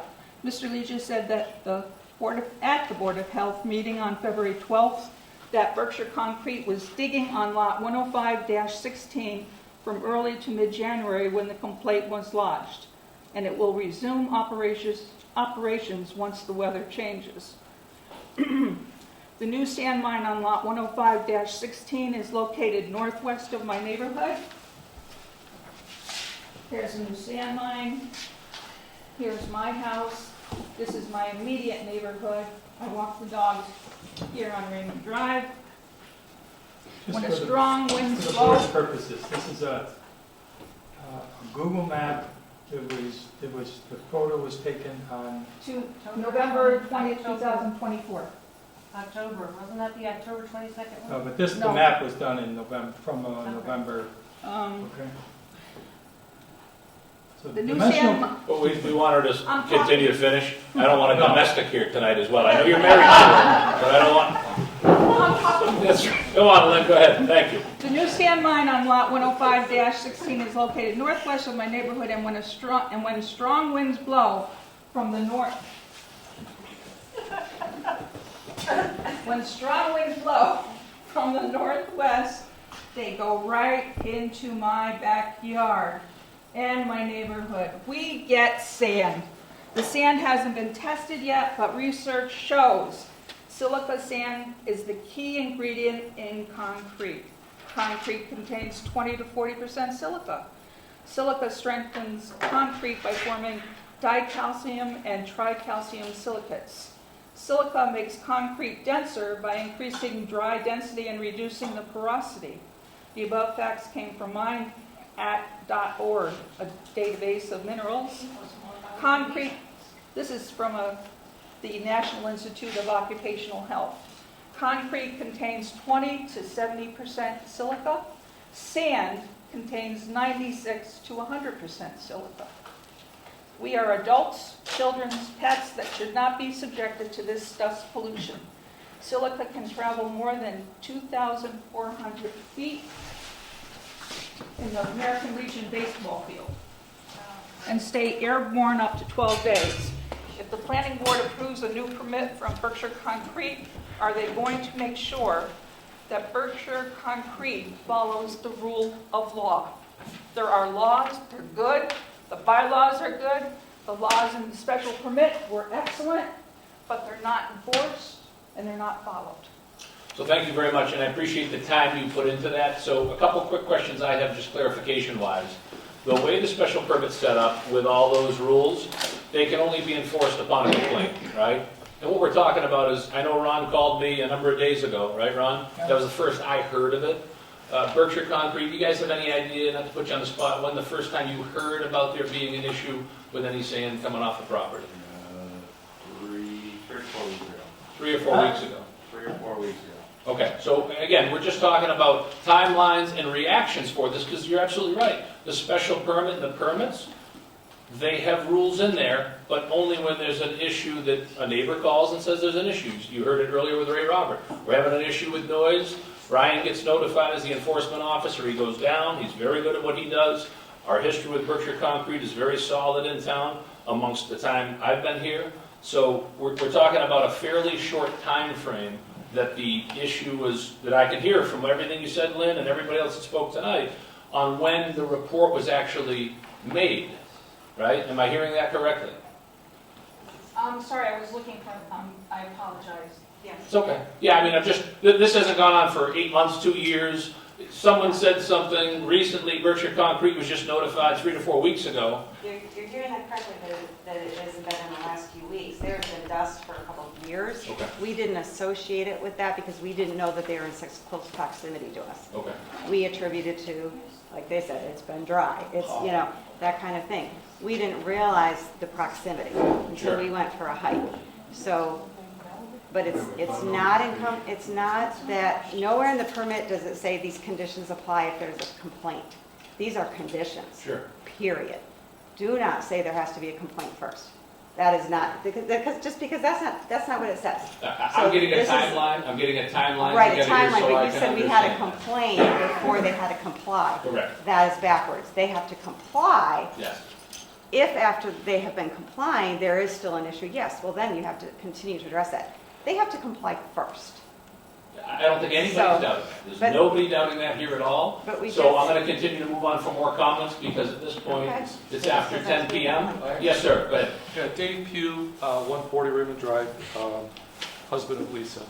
And I think history is, before my lifetime, I've been always in here in Dalton for 20 years, is when I canvassed the neighborhood a few weeks ago, 50 years ago, it was a serious problem.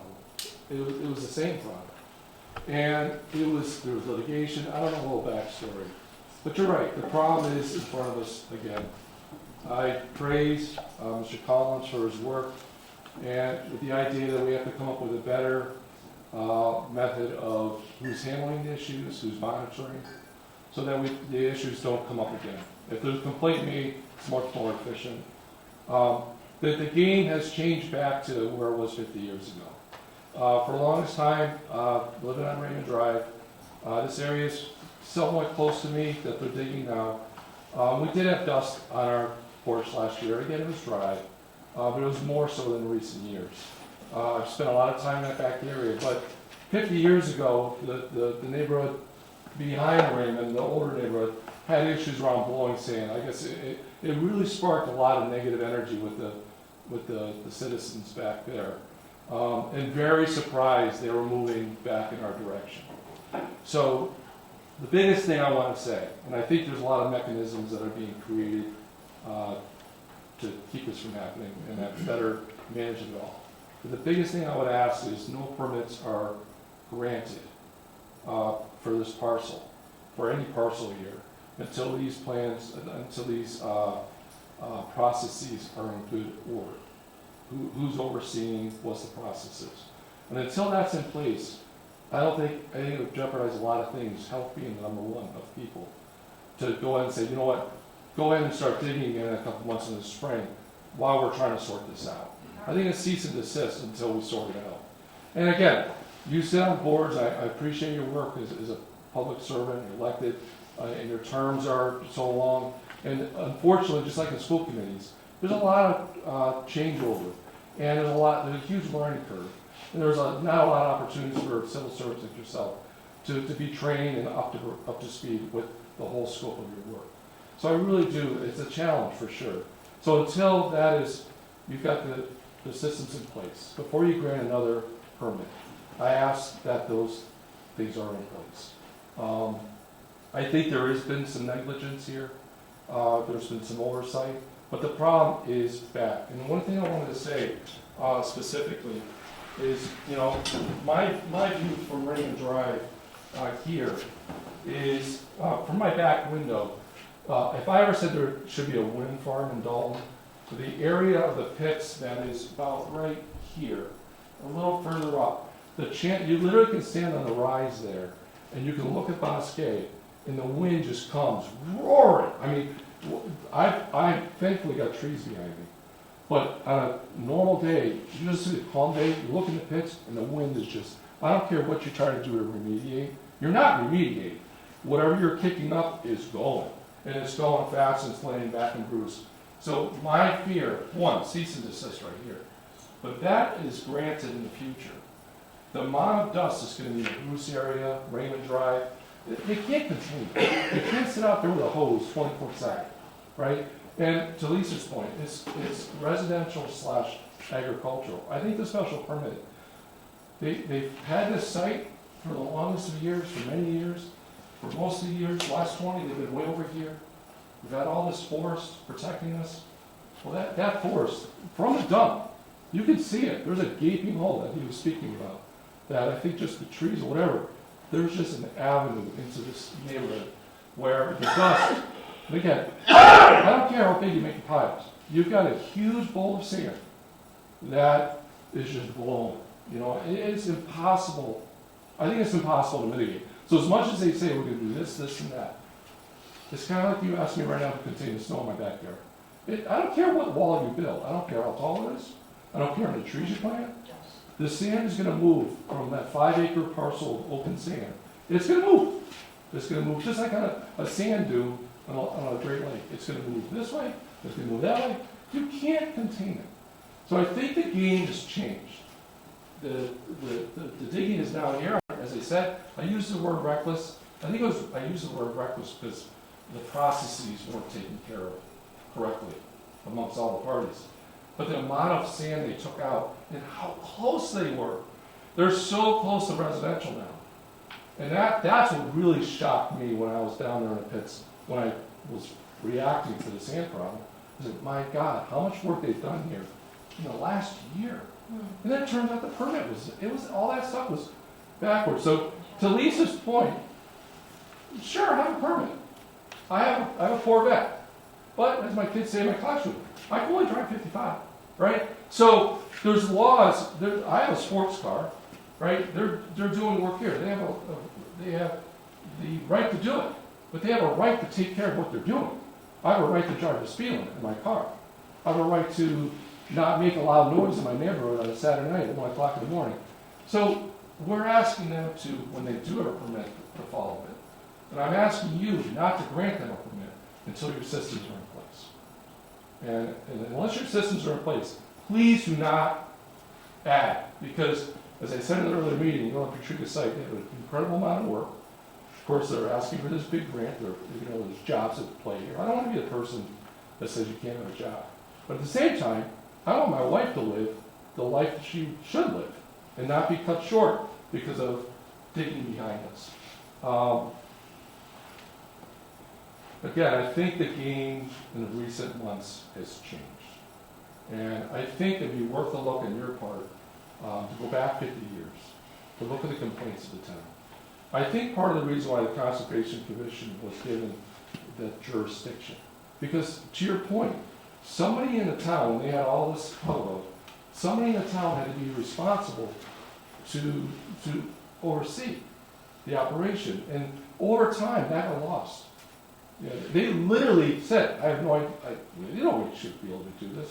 So I think in recent years, it's safe to say there's been a real lack of oversight of, and especially now they're next to neighborhoods, that lack of oversight's really come out because they're not doing the mitigation that they're supposed to do. So please, again, the permit, please do not offer, I don't want to come here in a month and hear what they're going to mitigate, and you guys approve a permit for them to keep going. Because they're not taken care of, they haven't taken care of, and again, they had a violation of the Conservation Commission. They haven't been doing their due diligence as a citizen with that permit. Thank you. Yes, ma'am. Sue Person again from 34th Street. So a couple of things. They're talking about remediation, and one of the things mentioned was, oh, we'll put up a wall. I assume they mean like a berm or something, which we already kind of have. Nature built that little hill there and put trees there. The trees, for the most part now, are gone. If you plant new trees, how long does it take a tree to grow? You know, are we talking, it doesn't happen tomorrow. You know, even Christmas trees. You can't get a Christmas tree 6 feet tall for 15, 18 years. So try to put trees there and see how long it takes them to actually replace what was there, which was working somewhat as a screen. That takes a long time. Abutters, if you're notifying abutters, and Lynn brought this up, and I think Ron did too, our property does not abut. Our property, we're in this really cute little red roof house. So there's another house over there, and then there's houses up here. They're the abutters. Ron and Lynn live here, we live here, this all the way down the street. People have been saying the same thing. This past year has been a really bad year for sand and what's in the sand. And when the wind blows, as Mr. Pugh said, if you look at a snow fence, old-fashioned snow fence, you know, slats, and you look at the way the snow blows, it does stop the snow. All right, snow's blowing this way, fence is here. The snow doesn't land on that side of the fence. It goes over the fence and dumps on the back side. Okay, wind is blowing this way, fence is here, the snow's going to land here. We just took a drive the other day, looking at the snow fences, saying, oh, we do still make the old snow fences. And I'm looking at the drifts. And the drifts, that's why they don't put the snow fence right next to the road. Because then the snow lands on the road. Now sorry. So this is a ridge right here. And this is where the sand is coming up, and then it's coming right down here. This is water. So this is sand, this is the water. This is trees. This is about the water. Well, you know, sand's going to be going in water. Now, wetlands, you can't just dump stuff in water, I think. Unless we're making a beach.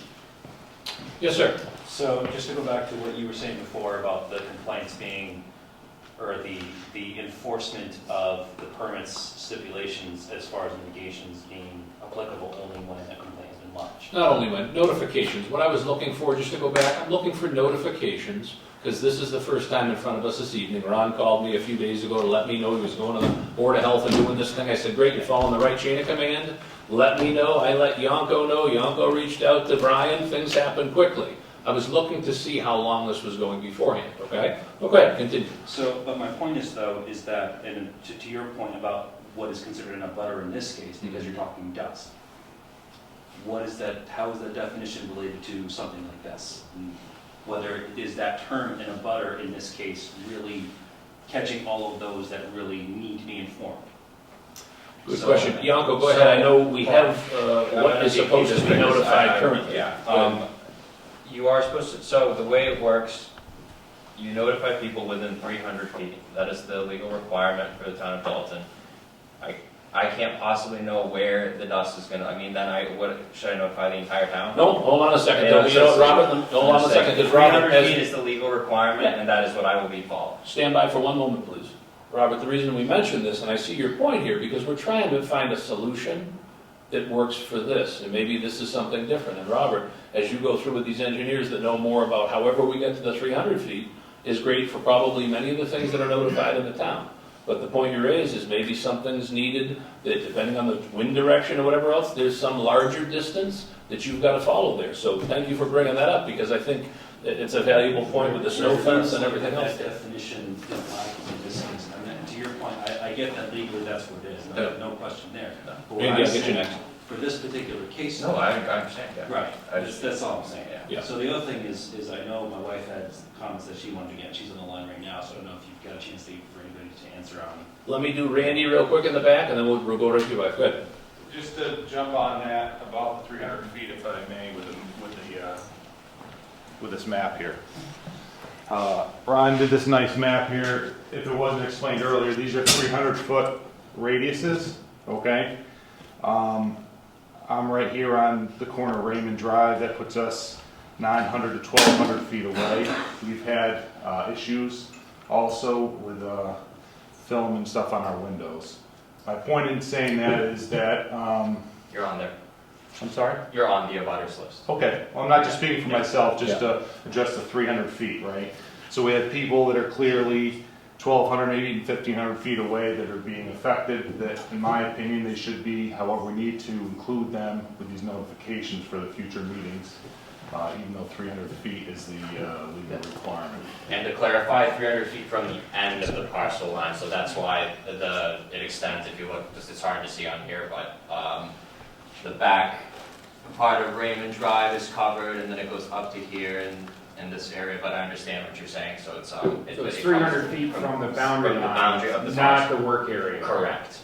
So that 300 should be moved over a little bit. But still, But still, it's... under the circumstances, Under the circumstances, something of course, different. yeah. Just explaining how To make sure that when we have the public meeting and the notification before the next permit is issued, that everybody has the opportunity to be aware.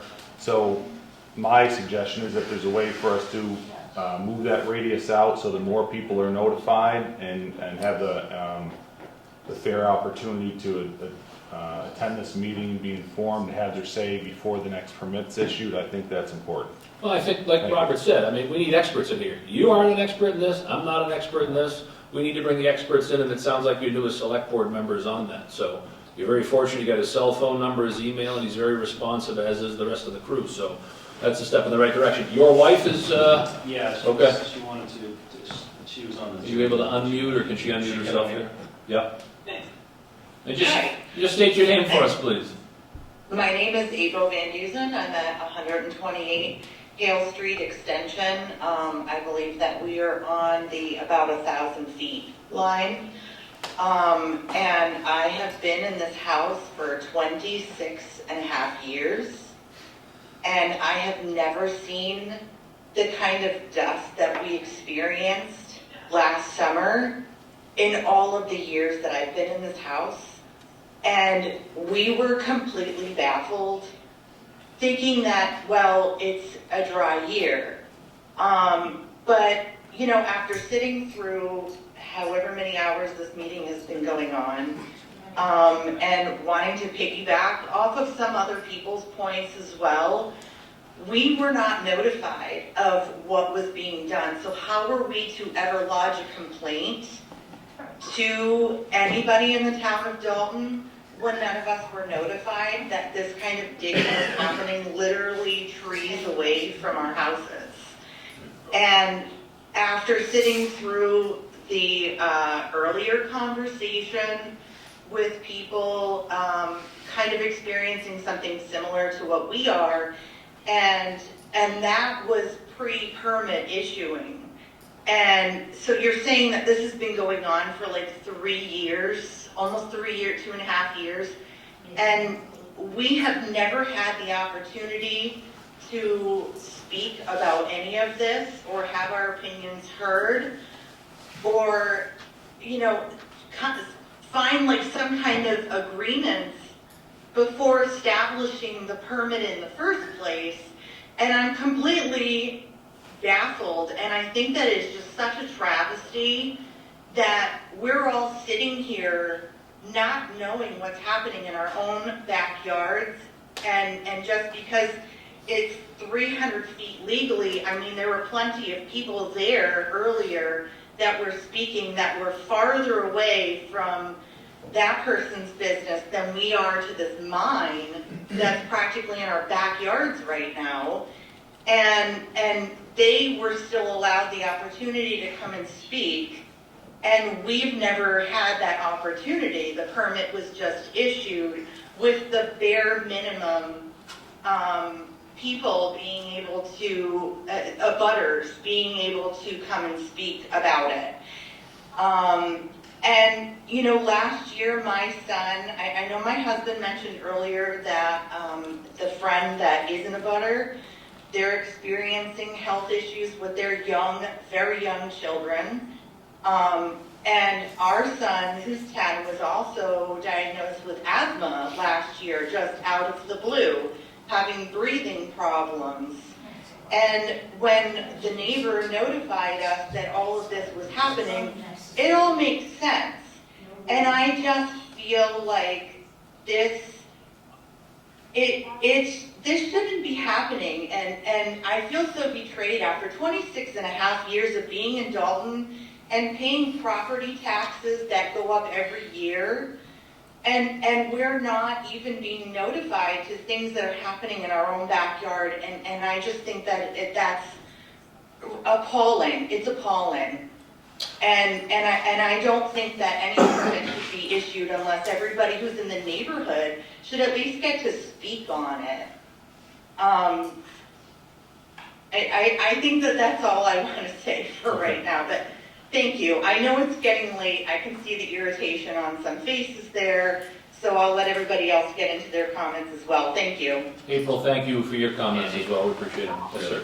If we're going to be establishing a different kind of boundary for this, for the upcoming renewal, I've already been in touch with Sarah Burdick, who's asking me for a dollar amount for the reapplication for a permit. So if we're going to be establishing abutter notifications, which are around about $9 a letter, they have to pay for it. If we're establishing, we need to establish a concrete radius so I can give Sarah an answer as to this. Yeah, I think, and Robert, you can chime in here, this is a unique circumstance where obviously we need to gather some more information. You guys all understand, all your comments and concerns are not falling on deaf ears here tonight. You're going to have Robert as the point person here for all this stuff. We're not going to be able to give her an answer right now. No, I get the point. That's a factor. Yeah, well, definitely, without a doubt. There's no question about it. So, thank you for that. Yep. Does anybody else? Greg, go ahead. Greg Schnapp, 31 South Street, and what you mentioned about, you know, we've had the same situation, which you all sat there and listened to our situation, and it was the same thing. There's a whole neighborhood that's right there that these people are backed up, but then you have all these other places that nobody knew about and still don't know about. I called somebody tonight, and he says, oh, I can't make it. I had no idea about that permit and stuff. And they've complained to me before, but he couldn't make it tonight, couldn't get a letter to me. So, you know, and the people up on the hill that are a mile away that he says, but wind, snow, like he says, 2 miles. This stuff goes up, the sound, everything else, up over those 20-foot walls that he says he has nothing there. There's 20-foot walls that all the other neighbors, I don't know what these three neighbors say, but the dust and stuff does come up. It does fly up, so. Thank you, Greg, I That's appreciate yeah. it. Yes, sir. Yeah, Pete Person, 30 Florence Street, Dalton. Being within a 900-foot radius, I mean, I've noticed some stuff, you know, that there was an arch on my roof, and I couldn't explain it, and I got the red roof on there, and I got an arch, you know, a sand arch on my roof, which I later figured out what it was.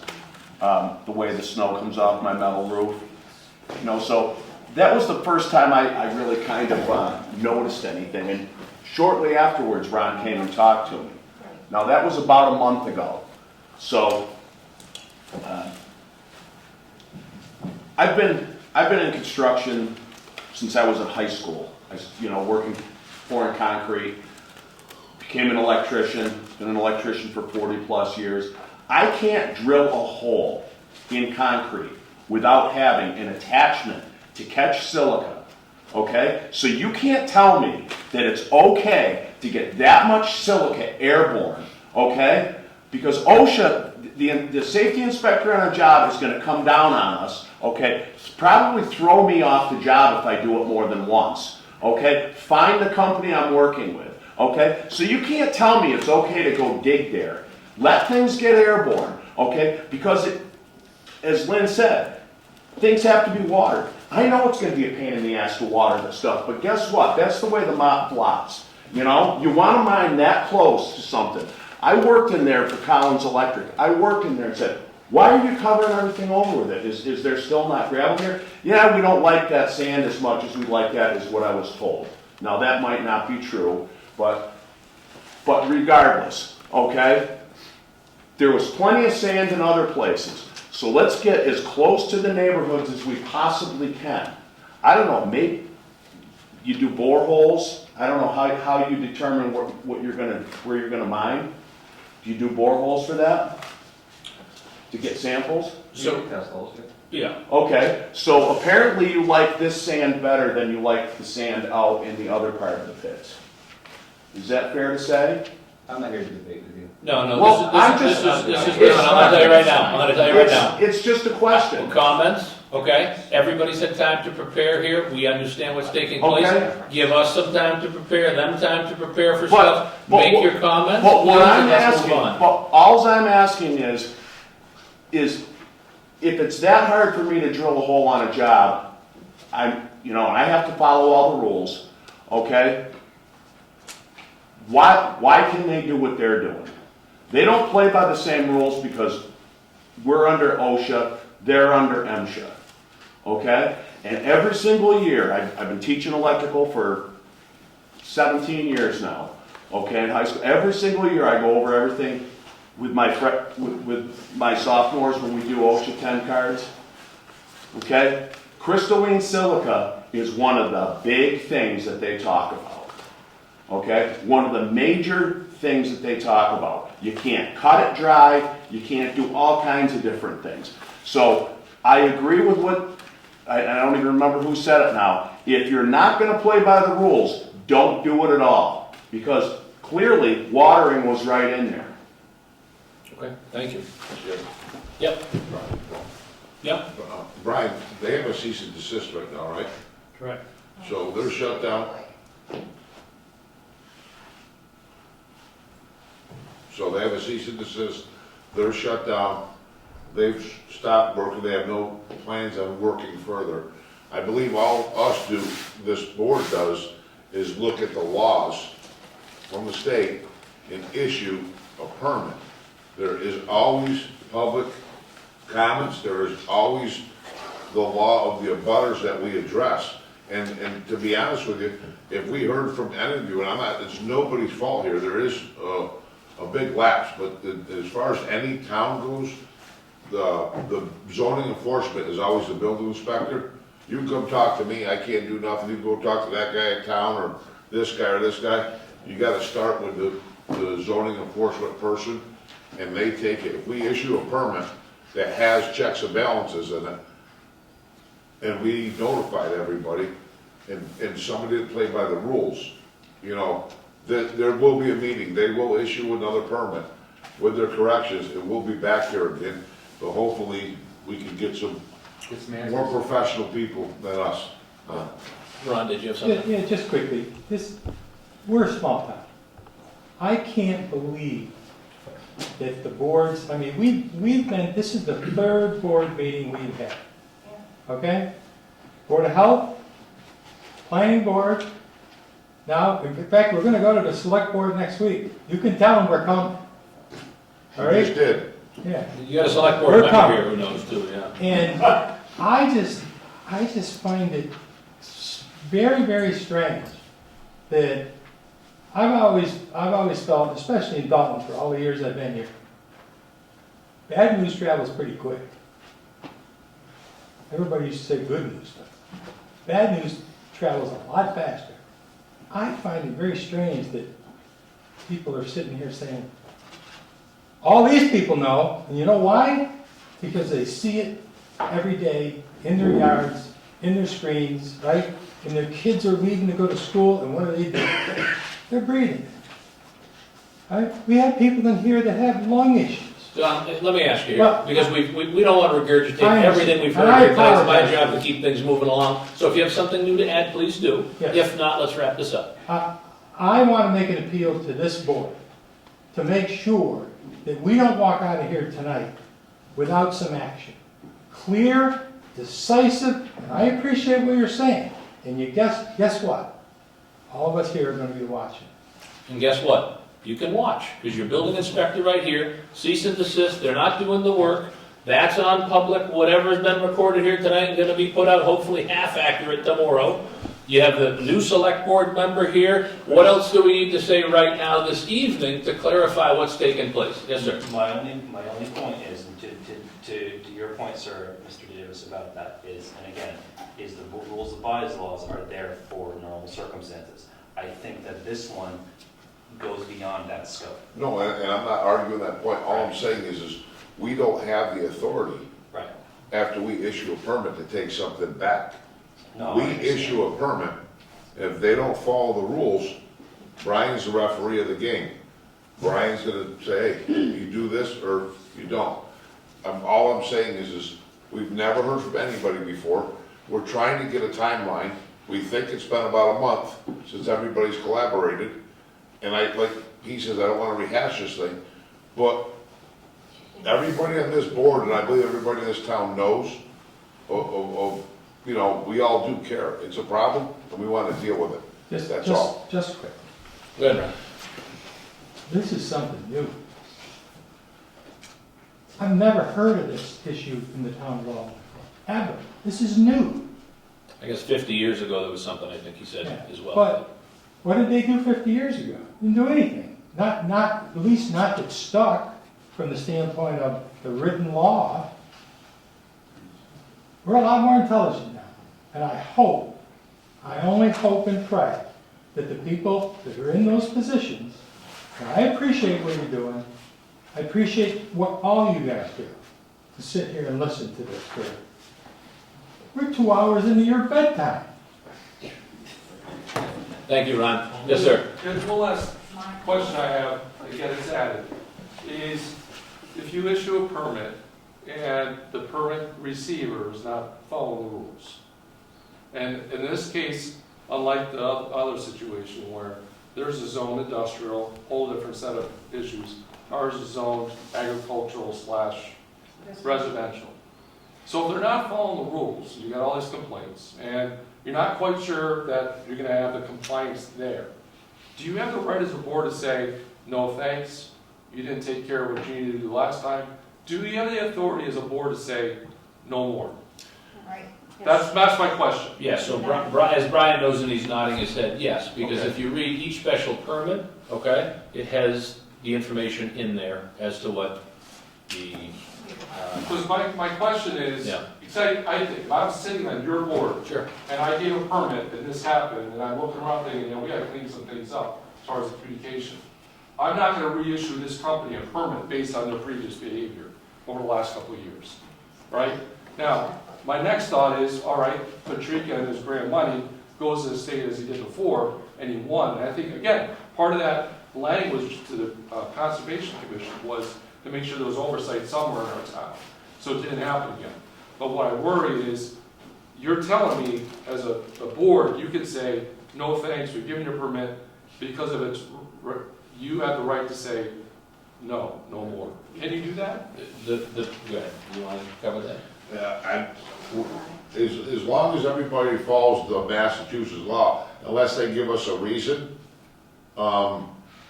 habitual, I mean, I could always vote no. You know what I mean? But as a board, you have a right to say, we're not reissuing the permit. Yes. Yeah, all right, yeah. Kathy, go ahead. Sorry, I know I'm not affected by this particular permit, but it seems relative to all of us here.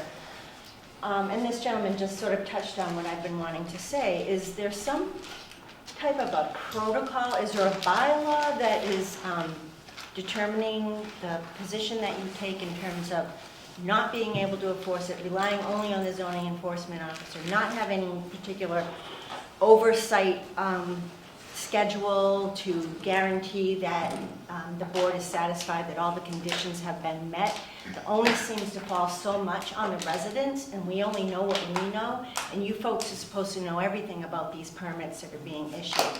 It's up to you to understand the ramifications and the implications and the possibilities of things that could go wrong. We don't have that same kind of information.